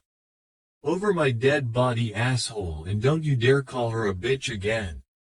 I don't know what the fuck your problem is but I'm about to knock you off your high horse," he says and gets into a fighting stance and summons Diablo while Sasuke activates his Sharingan with a cocky smirk on his face. They were about to charge until Kakashi and Zabuza appeared. Kakashi was in between Naruto and Sasuke and Zabuza was in front of Haku. "Naruto, what's going on here?" Kakashi asks looking at the pissed half-devil. "This prick attacked Haku-chan with a fireball for no reason and if I didn't deflect it she would have gotten really hurt and now I'm gonna beat the shit out that bastard for attacking my girlfriend," he says as his gauntlets glowed red. Zabuza turns his head around and releases some murderous intent in the Uchiha. "He did what?" the demon of the mist said in a pissed tone and was ready to break Sasuke in half. Kakashi looks back at Sasuke who was smirking. "Sasuke, is this true?" he asks. "So what if I attacked her? She should have taken my offer to be my woman and revived my clan. If I can't have her then neither should the Dobi," he says. Big mistake. He suddenly found a large blade a few inches away from his jewels courtesy to a pissed-off Zabuza. "You attack my daughter and then insult her right in my face? I should cut off those little pebbles you call balls and shove them down your throat," he growled while Sasuke paled and shivered at the thought of having his anatomy removed by that blade. "Zabuza, please remove your blade from his reproduction organ," The last thing you want is to deal with those council members in our village. Trust me, the civilians and elders are a pain in the ass when it comes to him. He says. The man snorts and places his blade back on his back but keeps glaring at the frightened raven-haired boy. I'm only gonna say this once, punk. Stay away from my daughter or I'll make sure you never get the chance to restore your clan. He said, adding a small dose of ki onto Sasuke, who gulps. He looks back at Naruto and the silver-haired teen gave him a look that said, push your luck and I'll kick your ass. The Uchiha growls and gets up, walking away from them. Keep the weakling, loser. You both desert each other. He grumbles and a tick mark appears on Naruto's head. Hibara growls at the retreating boy and Haku rubs her ear, getting a purr from her. Kakashi sighs and wonders why Sasuke and Sakura couldn't be more positive than Naruto while rubbing the back of his head. Sorry about him, Zabuza. I'll make sure he stays away from Haku and Naruto until we leave. Knowing Naruto, he'll probably hang Sasuke by his trousers from a tree branch and leave him there. He said, eyes smiling while Naruto did a thinking pose and a grin appeared on his face. Kakashi saw this and sweat dropped at the grin. You're going to give Sasuke a wedgie, aren't you? He asks in a deadpanned voice. Me? Do that? Sensei, I'm hurt that you would think that I'd do that to a fellow teammate and comrade. He says in a mocking, hurtful way while Haku giggles and Zabuza raises an invisible eyebrow. Don't be a smartass, Naruto. You're the main reason why our cage has so many wrinkles. He replies but then covers his mouth while Naruto looks at him in shock, but then his grin grew bigger. Man, oh man, if Oji-san heard you say that he'd make you do D-ranks and chase Tora until you were his age. Kakashi paled but then glared at the boy. Tell him and I'll do a rakery version of the Senin Garashi on you. He said. Naruto pales and then he picks up Yamato and Haku, who eats and makes a dash to the house. Zabuza blinks and looks at a chuckling Kakashi. What the hell is the Senin Garashi? He asks. Kakashi motions the man to lean and he does while Kakashi whispers in his ear. Zabuza's eyes become the size of dinner plates and he looks at Kakashi, who is eyes smiling and starts to laugh his ass off, and after 5 minutes of laughing, he wipes the tears from his eyes and looks back at the copy nin. So Kakashi, do you think it's possible for me and Haku to join the village? He asks. Yes, it is, since Naruto and the Hokage are on very good terms with each other. That and Haku has a bloodline which our village worships, and considering the fact that you are a master of the silent kill technique and a swordsman, he'd be crazy not to let you join, but you'll probably have to do probation for 2 months and be watched by Anbu before you do active duty. He stated while the man nods. Good. I'm tired of being hunted and having to look out for Haku. She doesn't need this life. Looking over her shoulders every day waiting for a hunter nin to attack is not what I want for her. He says and shunsins away, as does Kakashi. Back at the house, Sasuke walks in mumbling and heads upstairs to the guest room. Sakura tried to say something to him but he doesn't even look at her and she sighs knowing he's having a bad day but will be better tomorrow. That was when Naruto walked in carrying a sleeping Haku bridal style with Hibara curled up on her stomach while her ears twitched. Sakura blinks at this but on the inside she was jealous. Wait, why am I jealous of Naruto and that Haku girl? He's an idiot, she thinks and shakes her head of those thoughts. Tsunami saw this and smiles at the sight while Naruto carries Haku and Hibara upstairs to the other room. When he enters the room, he gently sets Haku's sleeping form on the bed and Hibara stirs and looks up at Naruto, who does a shushing motion with his finger. Her ears just twitch and she sleeps beside Haku, who is snoring lightly. Naruto smiles at this and removes his sandals.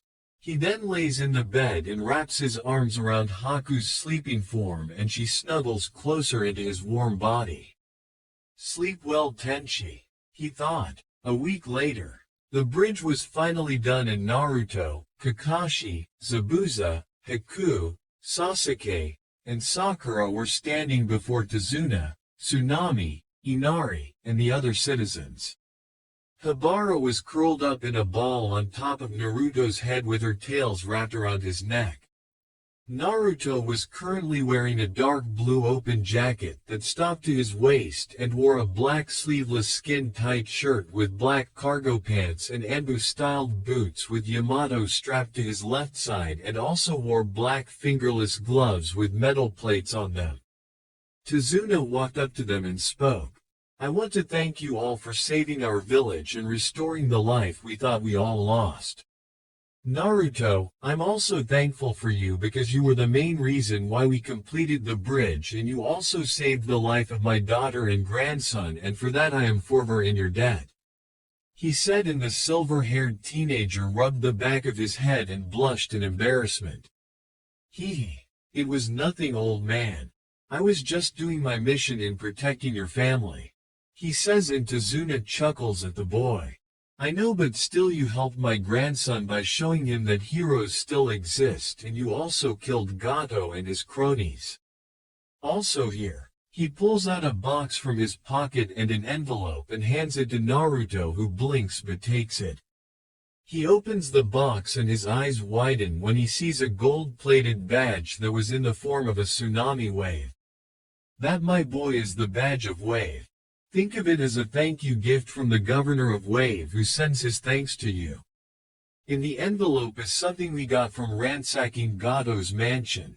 He says while Naruto stares at the golden badge. Thanks, I can't believe I made such a huge impact on Wave. He says and puts the badge and envelope in his pocket.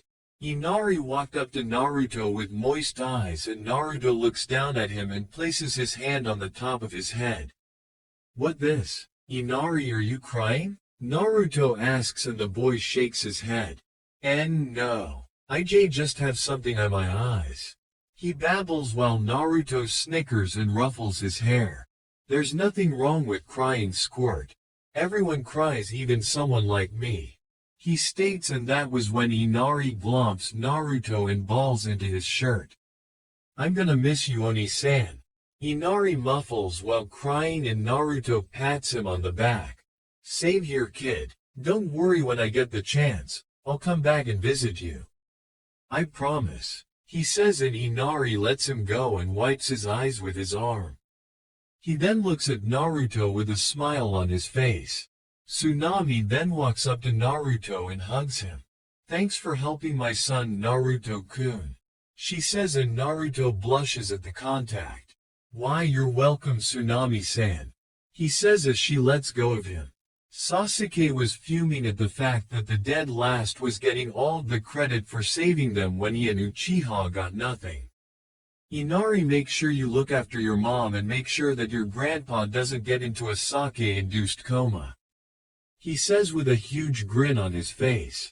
Hey, my drinking isn't that bad, you off, forget it, Tazuna mutters while Tsunami giggles at her father's reaction and some of the villagers snicker.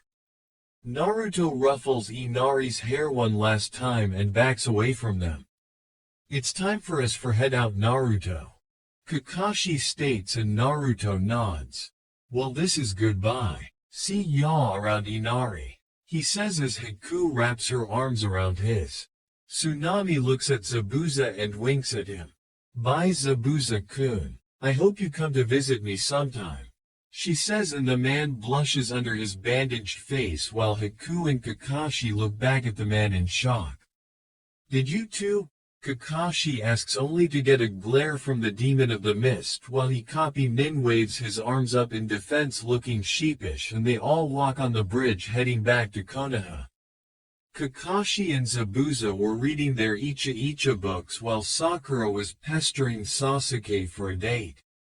So Sasuke-kun, when we go back to Konoha, do you want to go out? She asks. No, he says, not even looking at her. Oh, okay, she says in a downcast voice. The Uchiha however looked at Naruto and Haku and frowned, hating the fact that a loser like him got a strong girl like her. Meanwhile Naruto was walking with Haku and chatting with her. Just wait until we get back to Konoha, Haku-chan. I'm gonna take you to some of my favorite places. There's a ramen stand I always eat lunch at, and it's owned by a guy named Ichiraku and his daughter Ayane. And then there's the Dango shop and Akamichi restaurant. The people there are cool and really nice. He says, and Haku smiles at him. I can't wait, Naruto-kun. So does that mean when we get there we can go on a date? She asks and Naruto nods.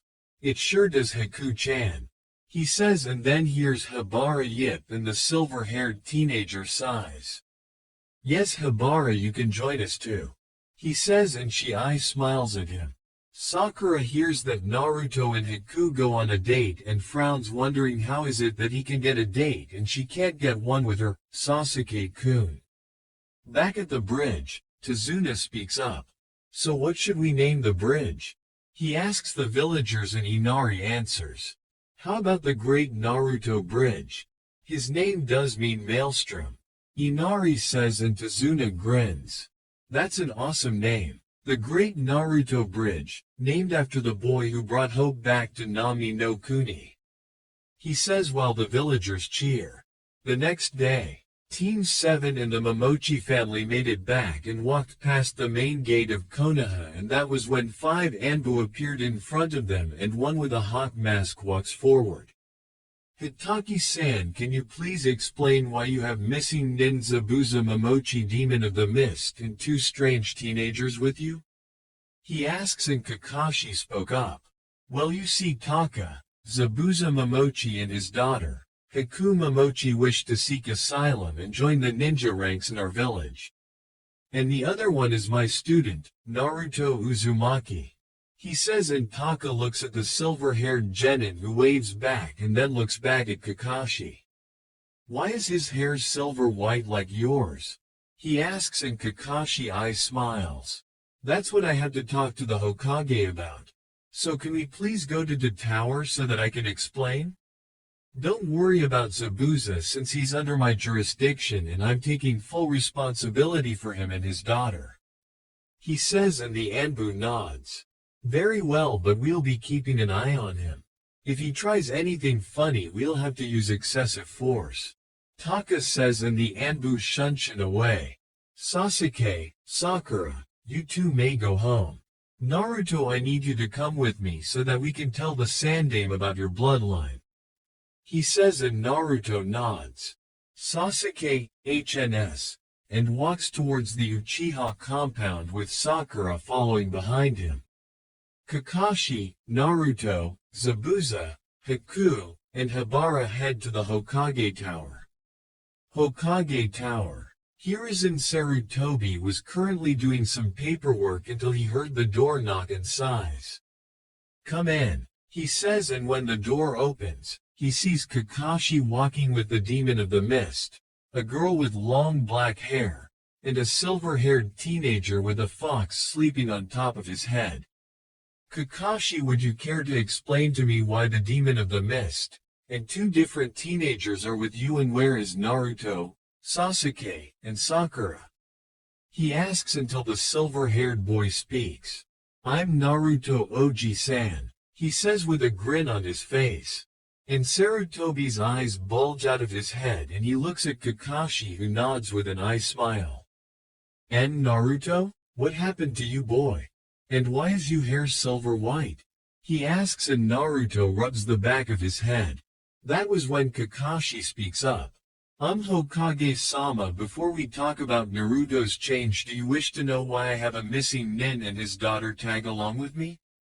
I also sent Sasuke and Sakura home, if you were wondering. He says. Sarutobi sighs and snaps his fingers. 4 Anbu appear from the corners and Sarutobi motions them to leave, and they shunshin out of the office and puts up a silencing seal. Okay, Kakashi, now start talking. He orders, and the son of the White Fang does. After explaining his side, Hiruzen pulls out his pipe and lights it. He then breathes in and out while the smoke comes out of his nostrils. I see. So Naruto cared to explain about your change? He asks and Naruto nods. Well, it's like this, Oji-san. I awakened my bloodline, he says, and Sarutobi nearly falls out of his chair and stands straight up. Why your bloodline? He asks and Naruto nods. Yep, and my tenant activated it so that I wouldn't die. He replied and Sarutobi's eyes widen. Don't worry, Zabuza and Haku already know about my condition. Anyways, when I activated my bloodline, I suffered from chakra exhaustion and passed out. After that, my body structure started to change so that my Kekkei Genkai can adapt to my body. He says, so what does your bloodline do? Sarutobi asks. Well, for one thing, it makes my body a lot stronger than the body of a normal human. My speed, strength, stamina, 5 senses, and my healing factor is also increased, but its limits are unknown to me right now. I'm also immune to any form of poison, and a stab to the heart or any other vital organ won't kill me, but it'll hurt like hell. He explains and Sarutobi's jaw drops to the ground. He then sighs heavily and rubs his temples. Great. You know I'll have to report this to those bakas on the council, right? He asks and Naruto shrugs. Yeah, but I'm not worried about them right now, but there's more to my bloodline than just those abilities. He says and hears and blinks. Really? He says. Yep, I'm the descendant of a devil who went by the name Sparta. He says. Sarutobi's eyes were now the size of dinner plates, as does Haku and Zabuza's. A devil? Naruto, are you serious? He asks and Naruto nods with a serious look on his face. I'm dead serious, old man. Right now I'm half human, half devil. He answers. Sarutobi sits down and mumbles to himself for a while. So you are half demon, Naruto? Kakashi asks. Devil sensei. There's a difference between a demon and a devil. Devils are of a higher class while demons are of the lower class unless said demon is a Daiyukai or greater demon. Naruto answers. Kakashi just gawks at his student while Habara's ears were twitching. Naruto was about to explain the rest until Hiruzen speaks. Hold on, Naruto, before you finish let me deal with Zabuza and his daughter. Zabuza, Kakashi stated that you wanted to join our ranks, correct? He asks and Zabuza nods. I'll allow you to join since we're not allies with Kiri, but since you're a missing nin I'll put you on a 2-month probation period and Anbu will be monitoring you. After that, you'll be given the status of a Jonin. Since you specialize in assassination and stealth, you'll be in a ranked mission dealing with that field and S-ranked ones later on. Now as for Haku, since she isn't a missing nin or in the bingo book, I'll have her be a chunin. Which field would you like to work in, young lady? He asks. If it's okay, Hokage-sama, I'd like to be a medic combat nin. She answers and he nods while pulling out a flak jacket and leaf headband and a scroll, handing them out to her.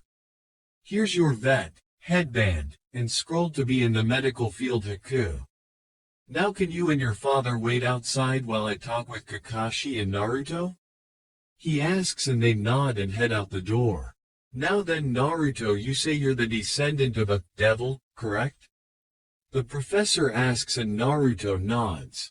Yes, and his bloodline happens to be the oldest and most powerful of the other ones that have showed up in the elemental nations. He answers and Sarutobi blinks. And how did you learn of this? Sarutobi asks. Kyuubi. She was the one who told me and activated my bloodline. He answered and both ninjas' eyes widen. Kyuubi told you. And what do you mean by she? Kakashi asks and Naruto looks at him. Kyuubi is female sensei. Naruto says and Sarutobi speaks up. And how is it that she knew about your bloodline, Naruto? He asks. Well, she said that my aura was familiar to that of Sparta's and his sons, and when I was dying she said the seal that kept her and me separated also sealed away my bloodline, so she forced it to activate. but she also wanted something in return. He said, and what was it she wanted in return? He asks. Naruto pauses for a moment and speaks up once again. She wanted freedom. He answered and the two pale. Sarutobi was about to berate Naruto until said half-devil spoke up. Before you both have a heart attack, let me explain the other part of my devil's blood. It can also control Kyuubi and her power and keep her from escaping or doing something I don't approve of.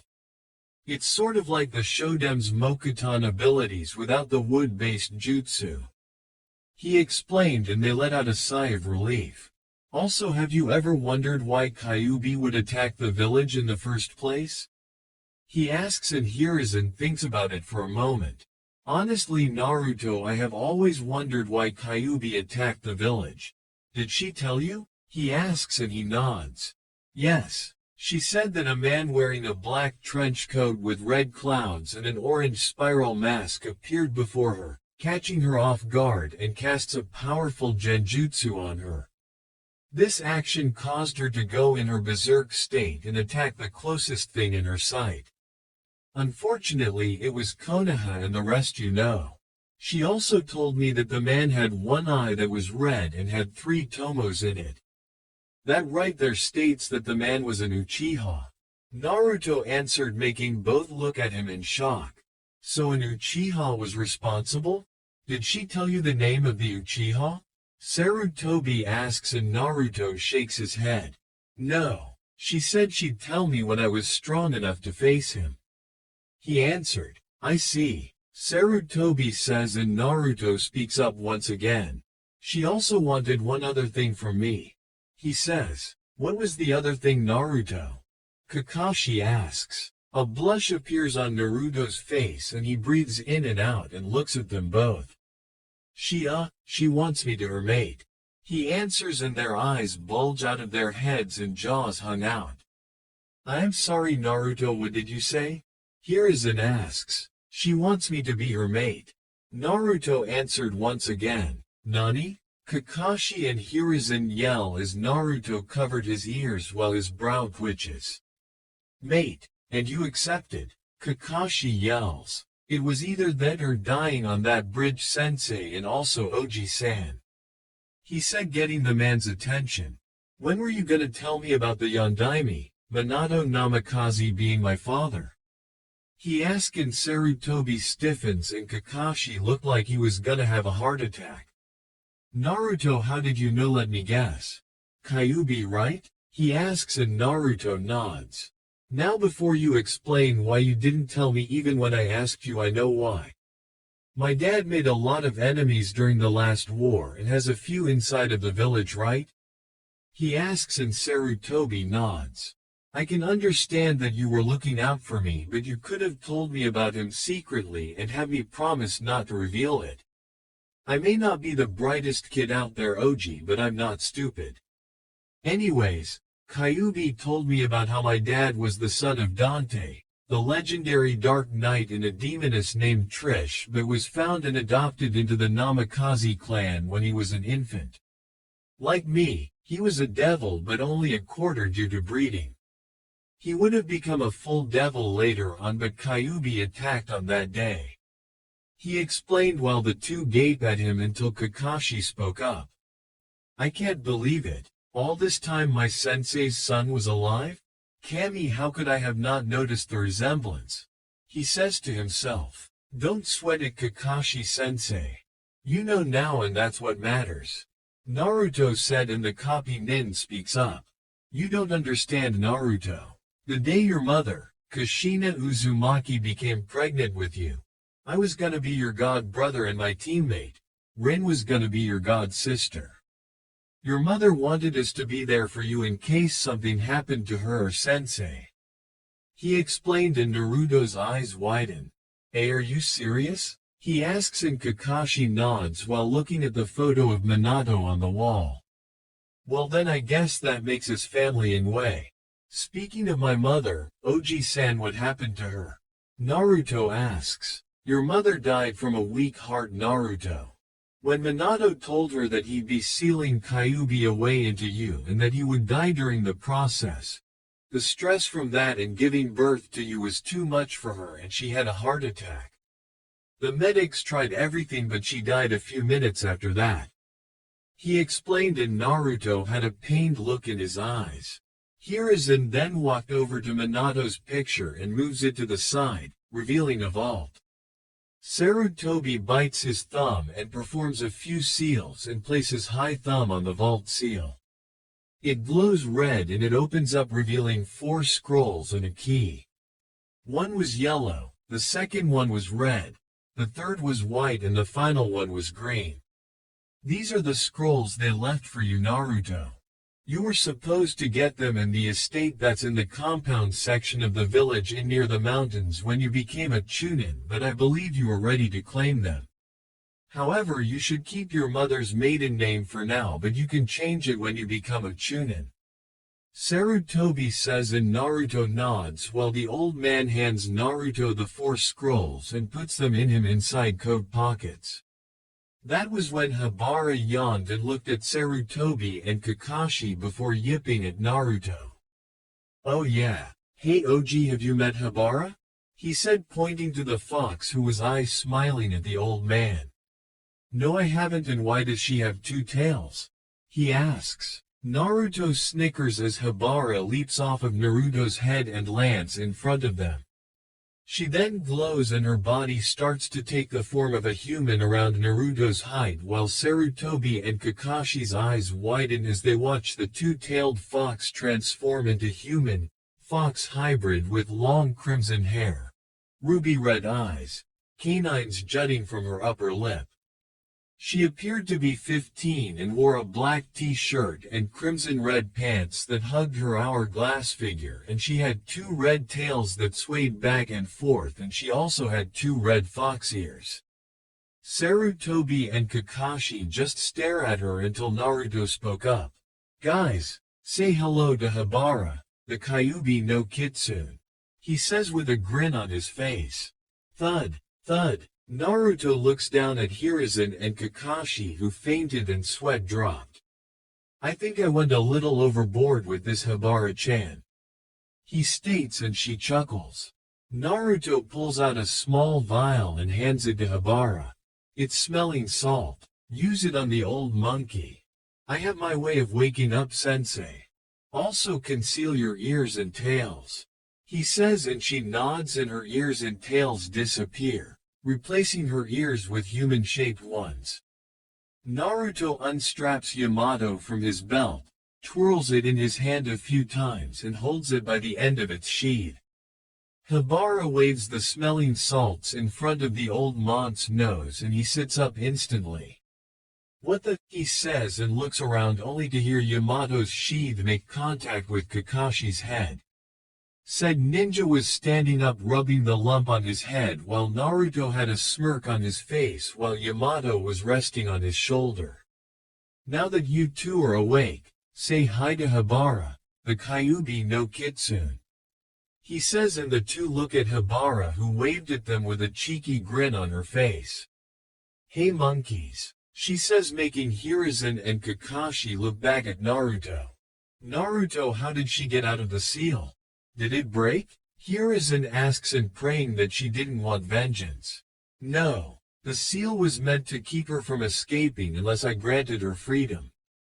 Plus I already told you that my devil's blood keeps her in check," he says, but then his brow twitches when she wraps her arms around his neck and presses the side of her face onto his.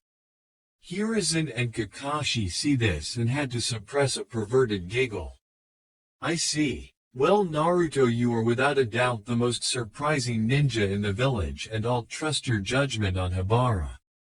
But everything about her being free will remain a secret. I don't want the populace getting hysteric because she is roaming around in the village in her hybrid form," he says, and they nod. "Kakashi, I want you to take Naruto, Habara, Zabuza and Haku to the Namikaze estate. They'll be staying with Naruto for the time being until Zabuza's probation is finished," he says, and the Cyclops nods.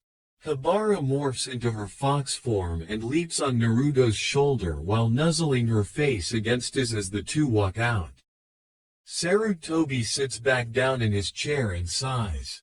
That boy is gonna be the death me, he says in a humorous tone as he got back to his paperwork.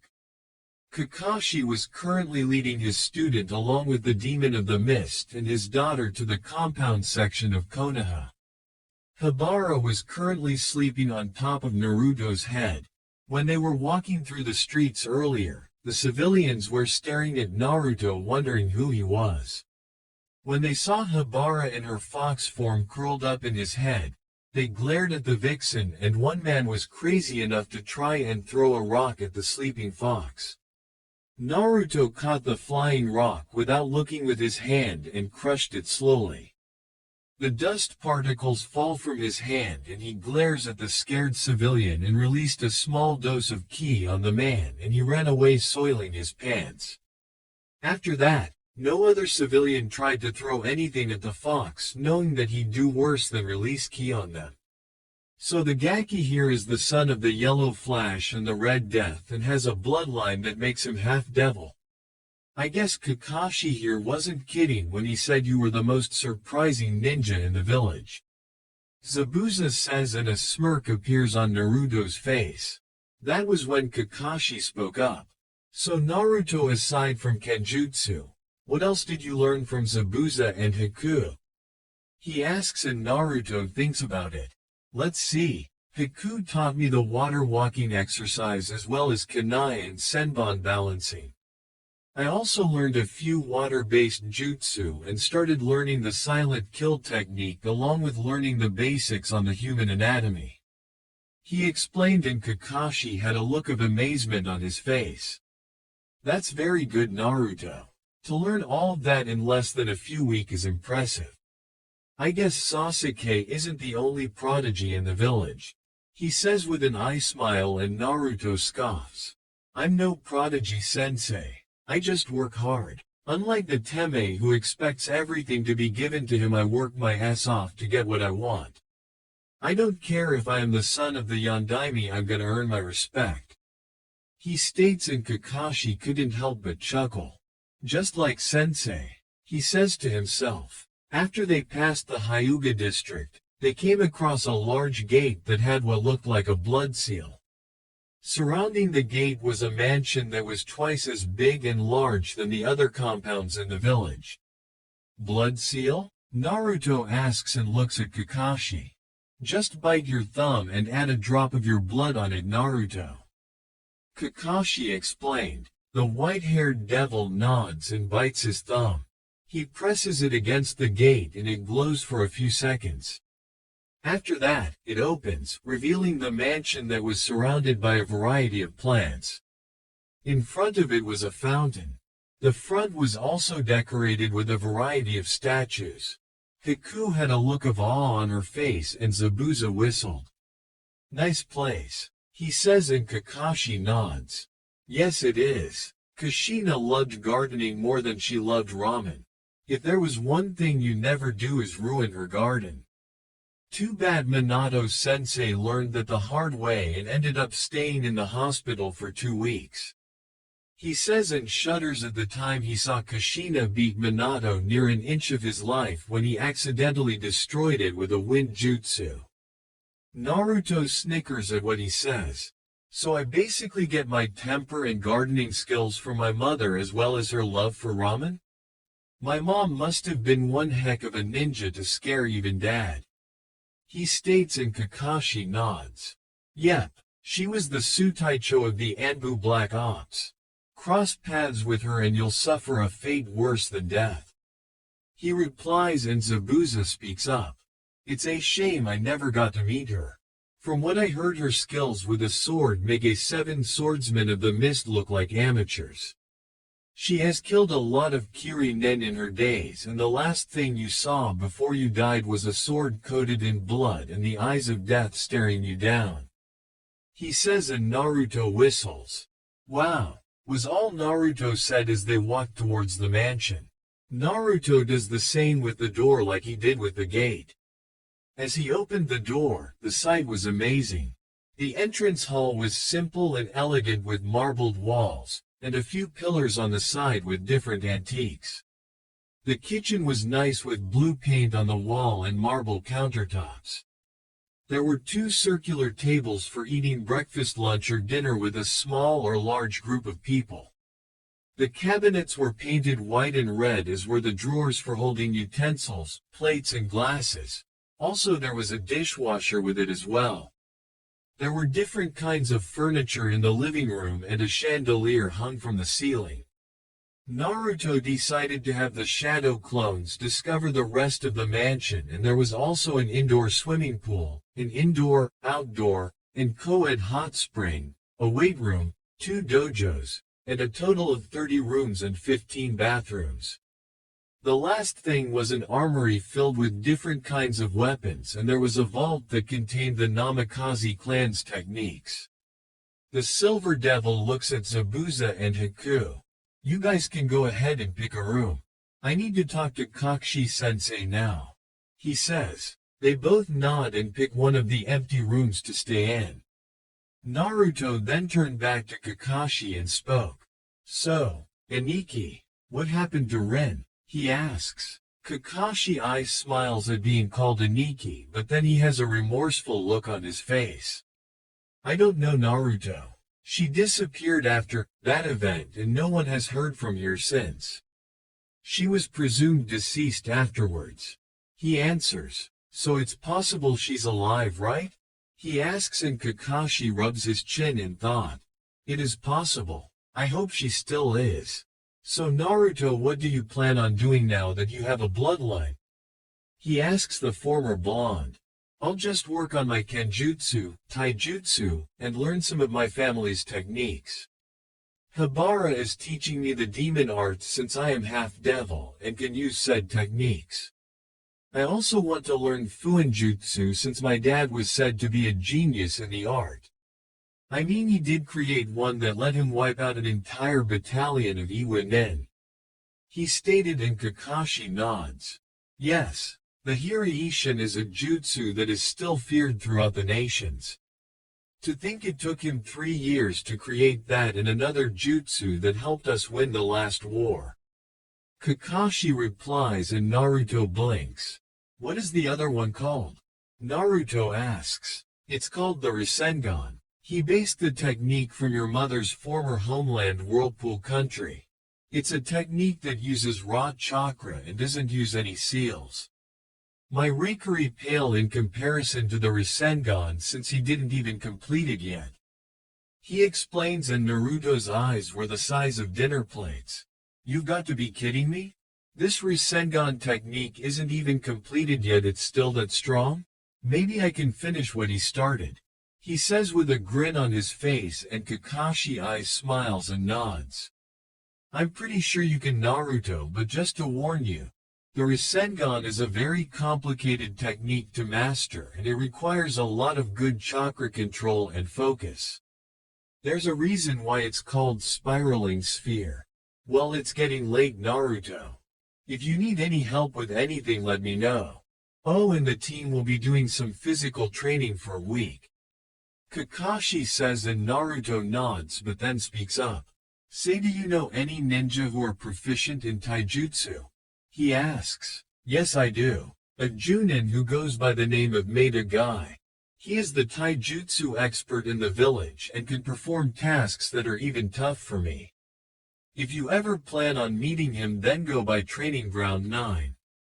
Oh, try not to freak out over his antics. It'll be less traumatic for your brain. Trust me, he can make even someone like me lose their sanity from it. He says. Too bad you already lost yours by reading smut, being chronically late and not having a love life. Naruto says, but then he snickers when he sees his sensei stand in a corner with his head down while a gray cloud hovers over his head. He got that mouth from Kushina-san. He mutters while anime tears fall from his face. After that event, Kakashi left the house and Haku made dinner for them. Then they all head to bed. Naruto was sleeping in his king-sized bed wearing a gray sleeveless shirt and black shorts with Hibara, who was in her fox form, curled up on his torso while he stroked her back gently with his hand. She purred and fell asleep afterwards while he looks up at the ceiling thinking, "I hope I can make you both proud too, San, Ka-san." He thought and closed his eyes as he went to sleep. While he was sleeping, an ethereal spirit appeared in his room looking down at Naruto. His hair was swept back and he was wearing a monocle on his left eye and wore a purple jacket with a purple outfit. He was Sparta, the legendary Dark Knight, father to Dante, Virgil, and Nero, and savior of the human realm. He looked down at his current descendant and a smirk appeared on his face. "So this is my last heir to the Sparta bloodline. Naruto Namikaze Sparta," he says and looks at Hinata's sleeping form. "Hibara, I wonder what your connection to the boy is," he says while her ears twitch. "Hopefully he will obtain the true power of his bloodline and only then can I meet him. Hopefully you'll be the one to finish what Dante and I started with Mundus. I expect great things from you, Naruto. Show the world the power of the devils and protect those who are precious to you, for they are your true strength," he says and fades away afterwards. Morning. The sun's rays shined through the window and in front of Naruto's face. Said silver-haired devil turns his head and slowly opens his eyes. He looks up at the ceiling and then sits up while stretching his arms. He looks down to see Hibara resting on his lap and carefully picks her up and sets her sleeping form on the side of the bed. After that, he gets up and walks towards his closet and opens the door. In it were different sets of clothing. He pulls out the same coat he wore and the black shirt and pants along with the Enbu-styled boots while Yamato was on a sword stand. The last Sparta heads to the bathroom and takes a shower, and after he finished with that, he walked out of the bathroom with his black shirt and pants on. He looks at Hibara, who is still sleeping on the bed, and decides to leave out of his room. When he opened his door and walked out, he bumped into Haku, who was wearing a light blue robe. "Oh, I'm sorry, Naruto-kun," Haku says while Naruto pulls her into a hug and kisses her on the lips. "Whatever happened to good morning, Haku-chan?" he asks, and she blushes in embarrassment. "Sorry, don't worry about it, Haim. Say, what time is it anyway?" he asks her. 9:30. Why? Haku asks her boyfriend. "My team meeting isn't until 11 o'clock, but knowing my sensei, he'll be 2 hours late, so that gives us some time to hang out," Naruto said, and she nods. "I see. So what about breakfast? There's fresh food stocked, but it'll take a while to make it," Haku explained while Naruto shrugs. "It's cool, Haku-chan, we can go out to eat. We can go over to Ichiraku's and have breakfast ramen," he suggests, and she nods.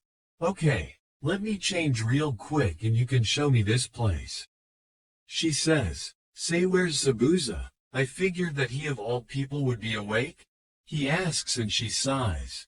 "He's still sleeping. He sleeps a lot and it's something I'm used to, but there are times when I have to wake him up," she says and heads back to her room. That was when Hibara leapt on top of his head, wagging her two tails. "So we're going out to eat, Naruto-kun?" she asks, and Naruto nods. "Yeah, so when should I tell Haku-chan about you, Hibara?" he asks. "After we eat. That way she doesn't end up walking in on you when you have another female in your bed and turns you into a pincushion or frozen statue," she explains while she smiles, and Naruto cringes at the thought. "That's the last thing I want to happen. I hope she can understand this though," he says. That was when Haku walked out of her room wearing a short-sleeved blue shirt with snowflakes on it and a pair of black jeans with sandals. Her hair was tied into a long braid and it was hanging off her right shoulder. Naruto grabs his boots, coat, and Yamato, and the two head out. After Naruto closes the gate, the three of them walk out of the compound district and into the village.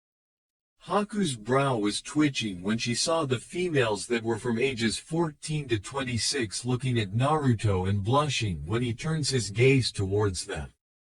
He then turns his gaze towards Haku, who looked like she was ready to kill, and a sweat drop appears on the back of his head.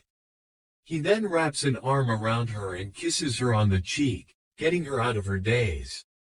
"Relax, Haku-chan," he says, and she wraps her arms around his torso. "Mine," she says, and Naruto chuckles at her actions. Hibara saw this and narrowed her eyes at the ice user. Ichiraku Ramen Shop. The couple make it to the ramen store and move the flap over to the side and sit on the stools. "Hey Oji-san," Naruto calls out, and the man turns around to see a silver-haired teenager grinning and raises an eyebrow. "You talking to me, kid?" he asks. "Kid? Oji, it's me, Naruto," he says, and the man narrows his eyes at the boy. "No, you're not. Naruto has blonde hair and wears an orange jumpsuit," he says, and the boy slumps his shoulders while Haku giggles and he mumbles about stupid jumpsuits. "Seriously, I am Naruto," he says. "Prove it. How many bowls of ramen do you have daily?" he asks. 20. "And sometimes I'll have more if Iruka-sensei or Saruoji are treating me," he says, and the man's eyes widen. "What the heck happened to you, Naruto? And why is your hair white?" he asks. "It's a long story, old man, but first let me introduce you to my girlfriend Haku," he says, and Haku smiles at the man. Hibara yips and Naruto chuckles.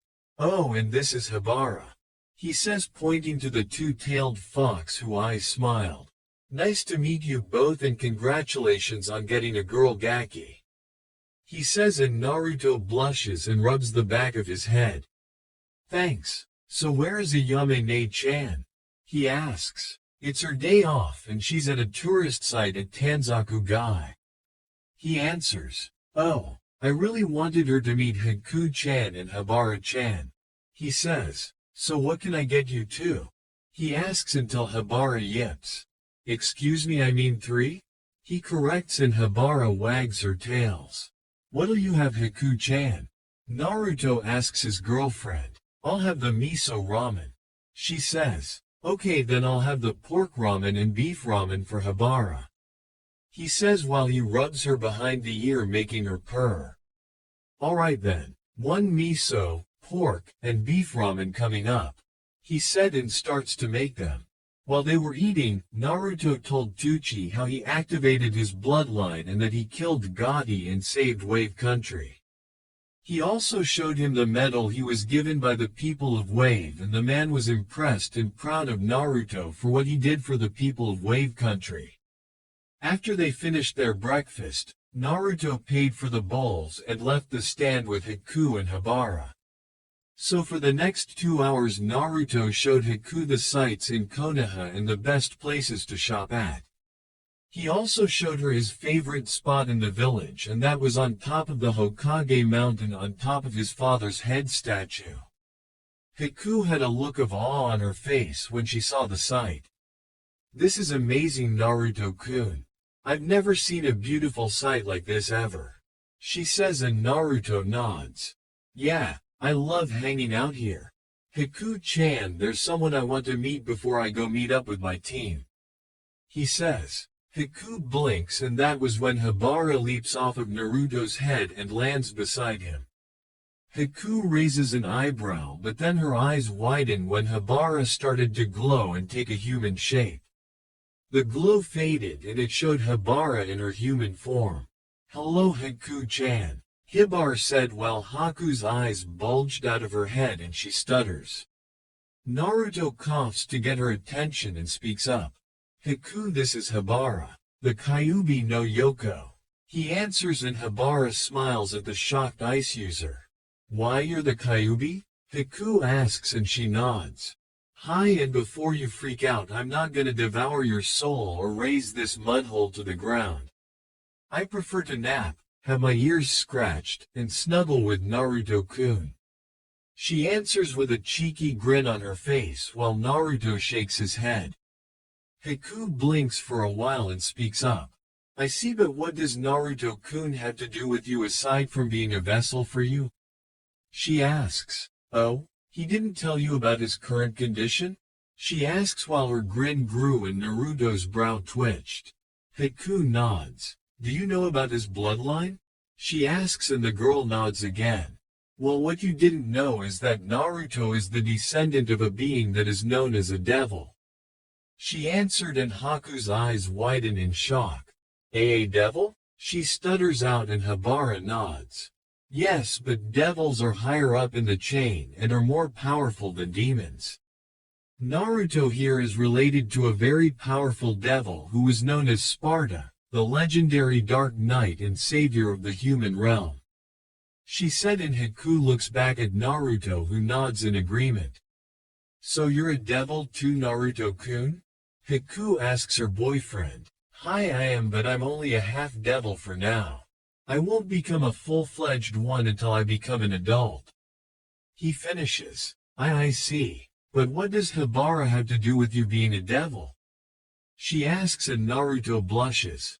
She activated my bloodline during the incident in Wave and on the condition that once it was activated, she gained her freedom and, he says but pauses. And what Naruto-kun? She asks. She wants me to be her mate. He finishes and Haku just gapes like a fish. After doing this for a while she hugs the shocked half-devil to her body and glares at Habara. He's mine, she said possessively while Habara pouts at the ice user. Oh come on Haku-chan. You should know that since he is the last of his clan he'll have to go through the CRA and take more than one wife. Plus, he already agreed to it. I mean, who'd be stupid enough to say no to this? She asks and then does a wide pose in front of them. A blush appears on Naruto's face when he gets a good glimpse of her ass and Haku's eye twitches at what Kyuubi was doing. And like Naruto-kun said, it was our agreement that got him to activate his bloodline and saved you from that scum Gato. If he hadn't, he'd be dead and you along with the other women in that village would have been his slaves. She commented and Haku thought about it. While she did want Naruto to herself, she forgot that he was the last of a powerful clan and there were certain laws that stated that the last male of said clan had to have more than one wife before he was 18. She releases Naruto and lets out a sigh. I'm guessing a no is out of the question? She says and Habara nods. Damn. Oh well, as long there are girls that care more about him than about his status, then I don't see the problem. She says as she releases Naruto.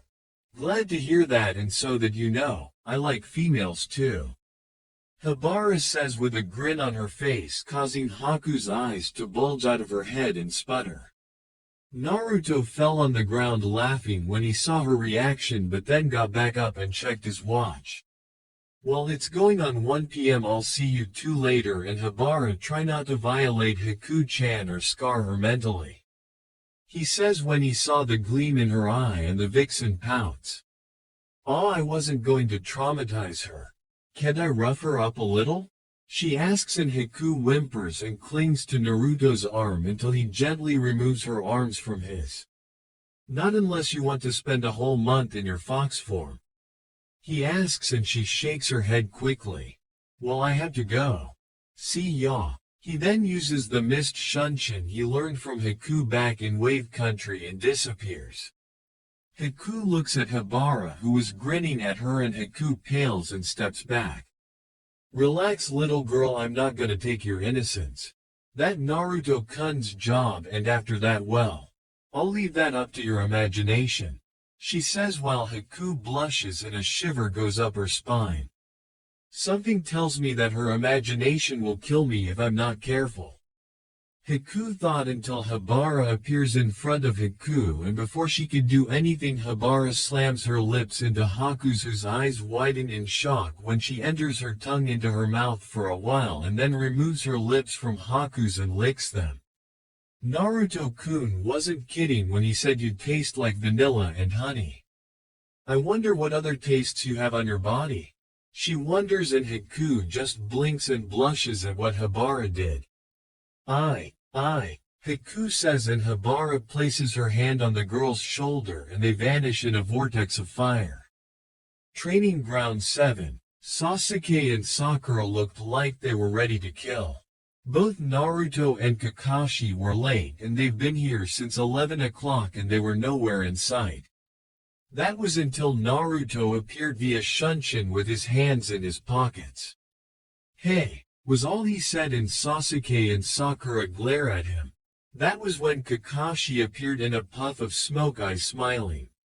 "Yo," he replied, "you're both late." Sakura yelled while Naruto pulled out some earplugs from his ear and smirks while Kakashi shrugs. "Sorry, I got lost on the road of life," he says, and Naruto blinks.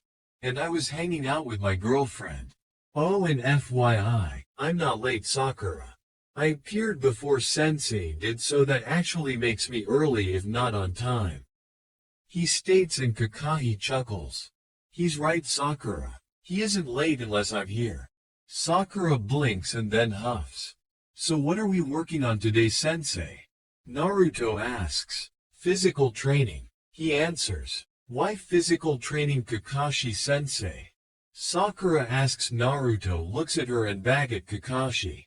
"Please answer before I make a comment on that which will piss her off." The devil asks his teacher, who rubs the back of his head and nods. "Well, it's simple, Sakura. In order for our team to improve more, we need to work on making your body stronger for tougher missions, fights, etc." he answers. "Brains can get you so far, Sakura," Naruto says, and she blushes in embarrassment. Sasuke just scoffs and mutter about it being a waste of time. "Oh, stop your bitching, Uchiha. It takes more than ninjutsu to win a battle, or are you worried that you'll have to break a sweat in order to get stronger?" he asks in a sarcastic tone, while said Uchiha glares at Naruto. "Shut up, Dobi," he says. "I know this sounds childish, but why don't you make me, you spoiled brat?" he challenges, and Sasuke glares at him. "Alright, enough fighting, you two. You'll be doing physical exercises today, and that's final. If you don't like it, Sasuke, then go home. I can always report you in for insubordination," he says, and Sasuke shuts up and broods. "Now then, you'll start off with 20 push-ups, 20 sit-ups, and then you'll do 4 laps around the training grounds, and if I see any slacking, you'll all be doing double the amount. No ifs, ands, or buts about it.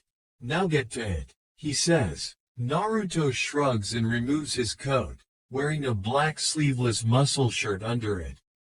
Yamato vanishes in a swirl of light, and the Silver Devil hangs his coat on a tree branch.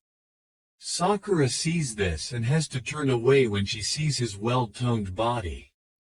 20 push-ups? No problem, Naruto says, and start to do the exercise, as does Sasuke and Sakura. Sakura had the hardest time with the sit-ups and push-up due to her lacking a physically formed body and the fact that she skipped lunch. Kakashi saw this and sighed inwardly. She really needs to train more.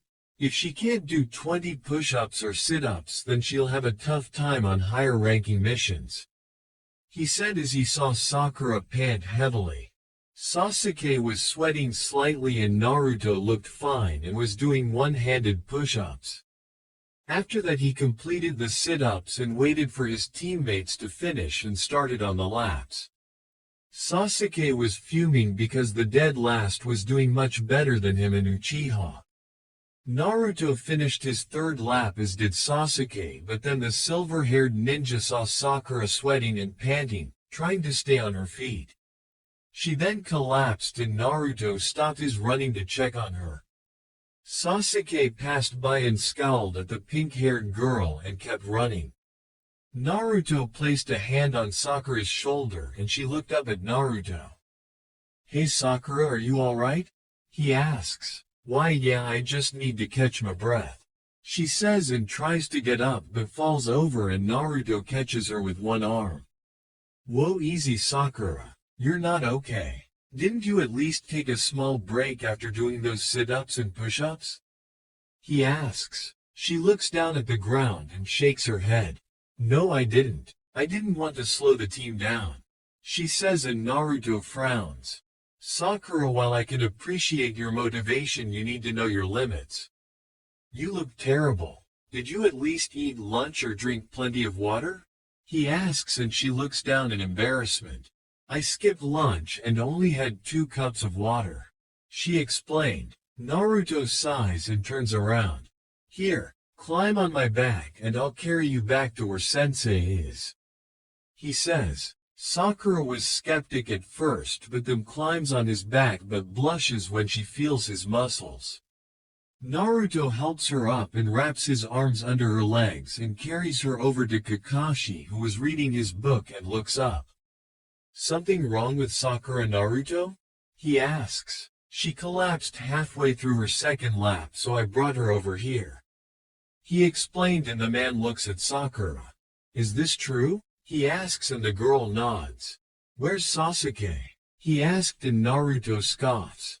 The jerk ran past her and didn't even bother to see if she was okay, he said, and Kakashi frowns. I see. Naruto, go on ahead and set Sakura down and finish your laps, he says. Naruto places her down next to Kakashi and goes to finish his laps. The copy then pulls out a scroll and unrolls it, revealing a bottle of water, and pulls a small bag out of his pouch and pulls a pill out. Sakura, this is a food pill. Eat this, drink the water and relax. You're done for the day, he tells her, and she nods and eats the pill and drinks the bottle of water slowly. 10 minutes later, Kakashi was standing in front of a scowling Uchiha, a calm but pissed Naruto, and Sakura, who looked embarrassed. Well, I have to say this training course didn't start off good, he says. Sakura looked down in shame and Sasuke's scowl deepened. Sasuke, care to explain why you didn't check on Sakura when she collapsed during the laps? He asks. Said Uchiha scoffed and looked away.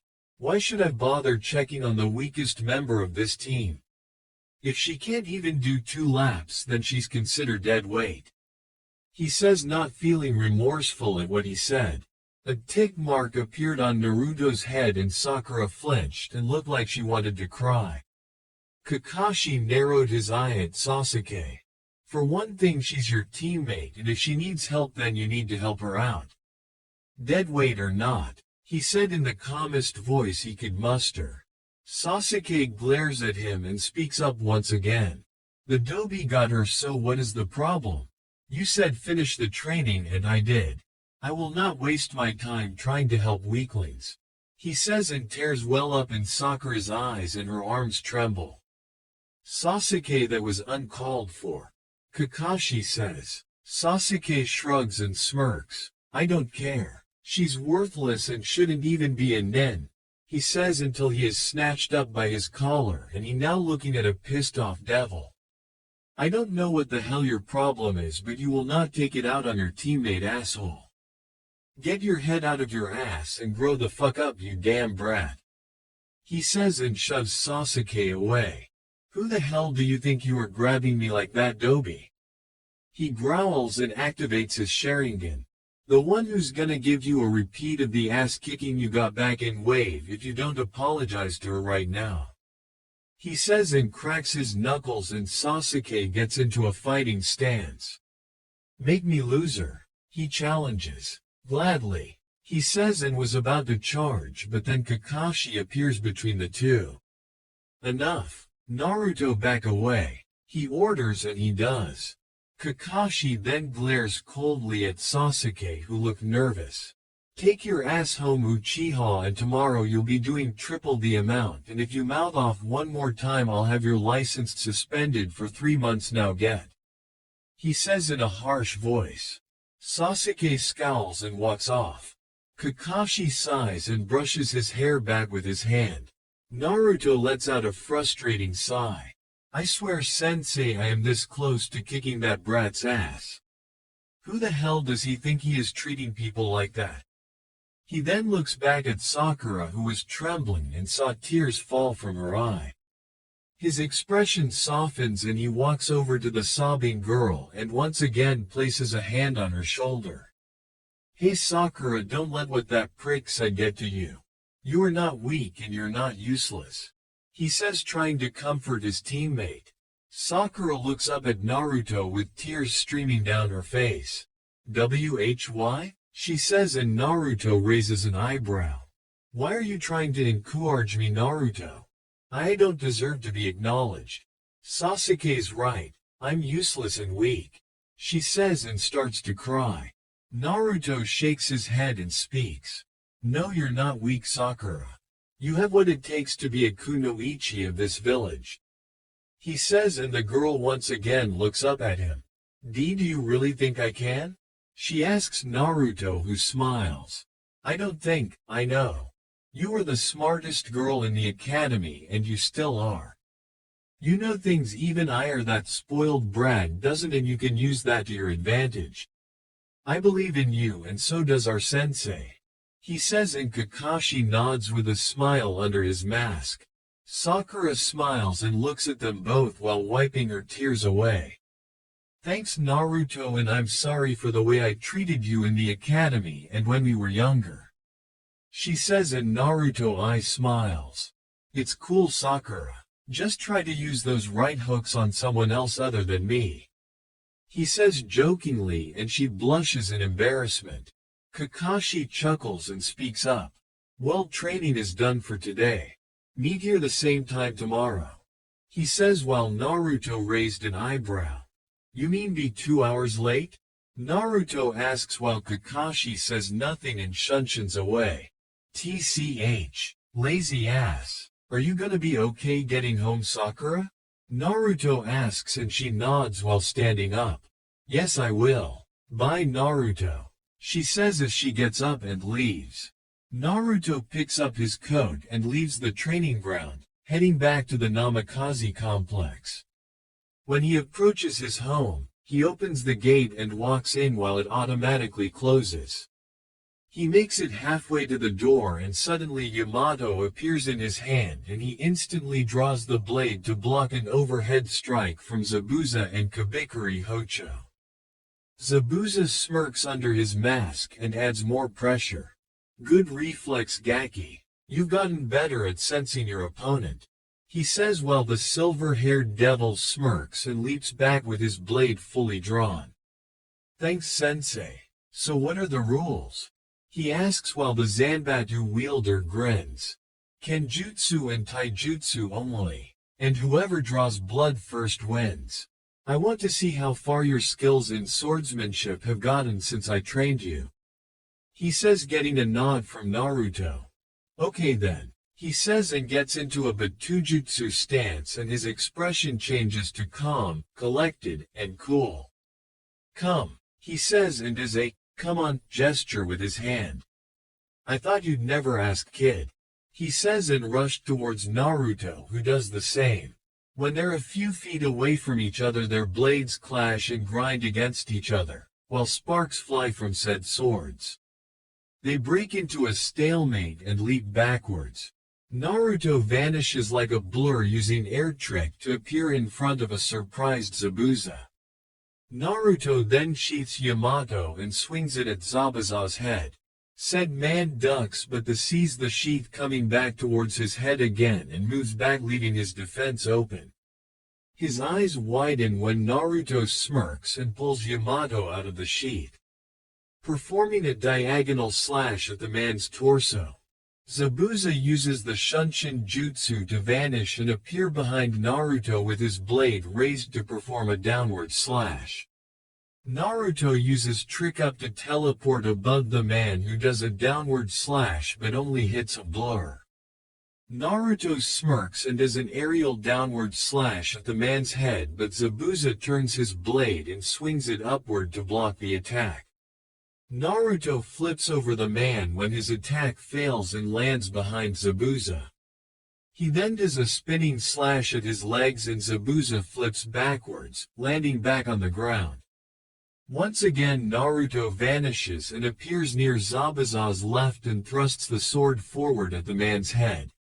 Zabuza manages to tilt his head to the side and the tip of the blade grazes his bandaged face, leaving a thin bleeding cut on his cheek.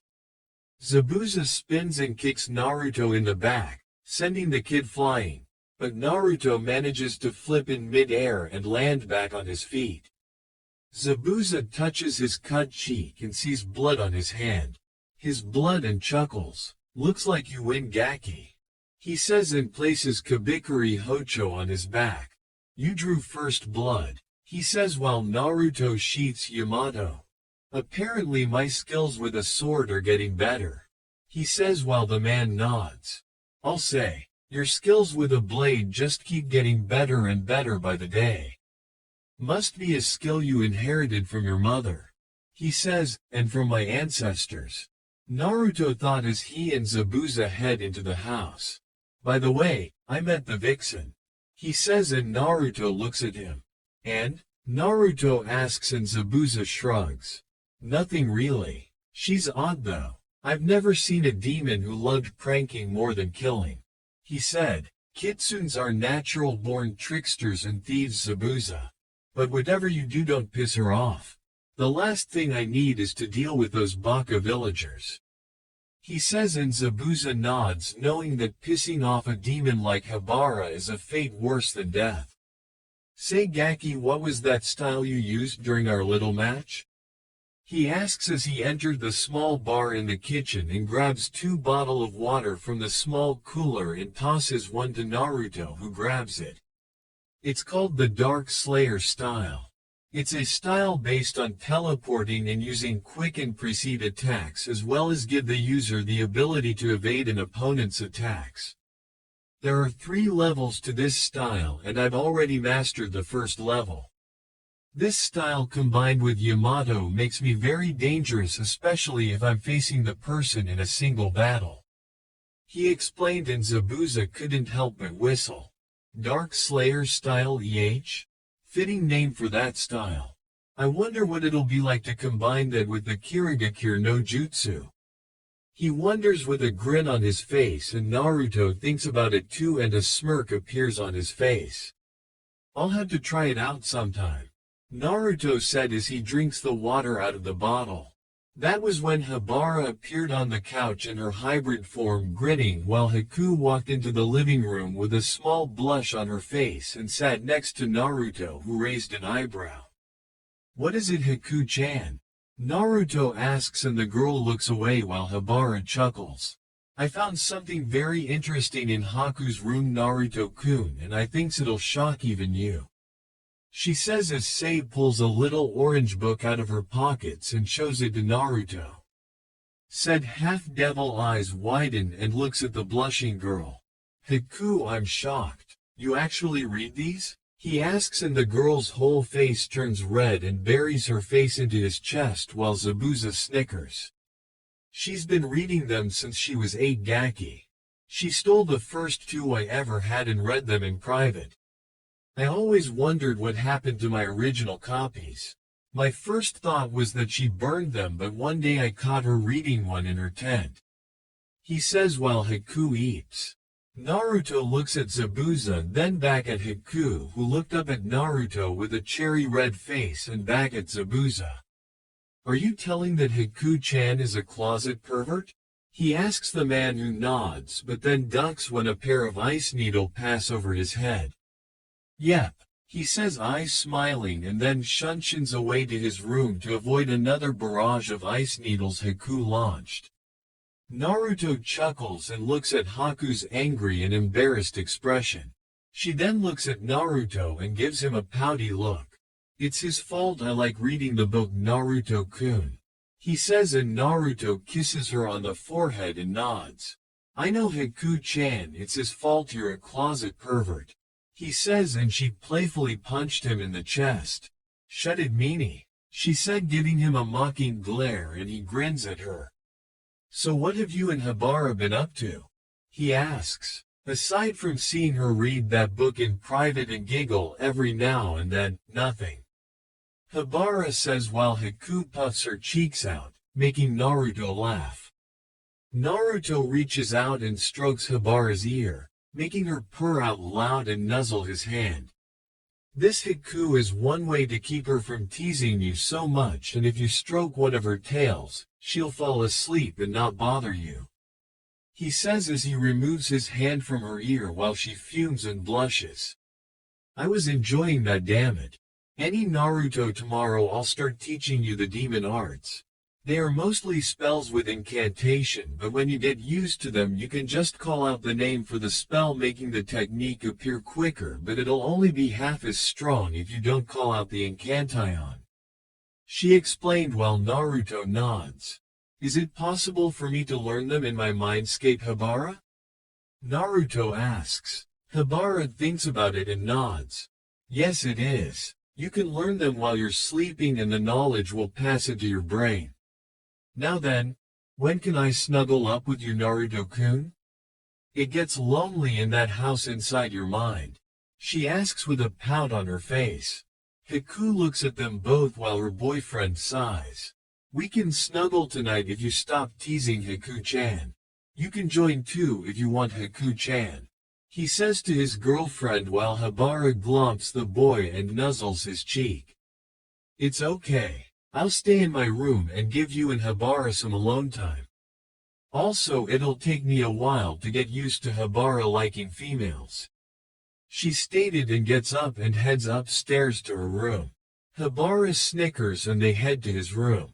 Night. Naruto was laying on his back sleeping, and Habara, who was in her hybrid form, was resting her head on his chest wearing a long red t-shirt that stopped above her knees. Two of her tails were swaying slowly while her ears twitched now and then. On the sword stand Yamato was pulsing and glowing. Habara slowly opened her eyes to see the blade pulsing, and her eyes widened slightly but then closes her eyes once again. So it has finally started. I hope you're ready to face the new dangers now that your blood has awakened, Naruto-kun. She says to herself and holds him closer to her body. That's all for now. If you enjoy, then please like, share and do comments.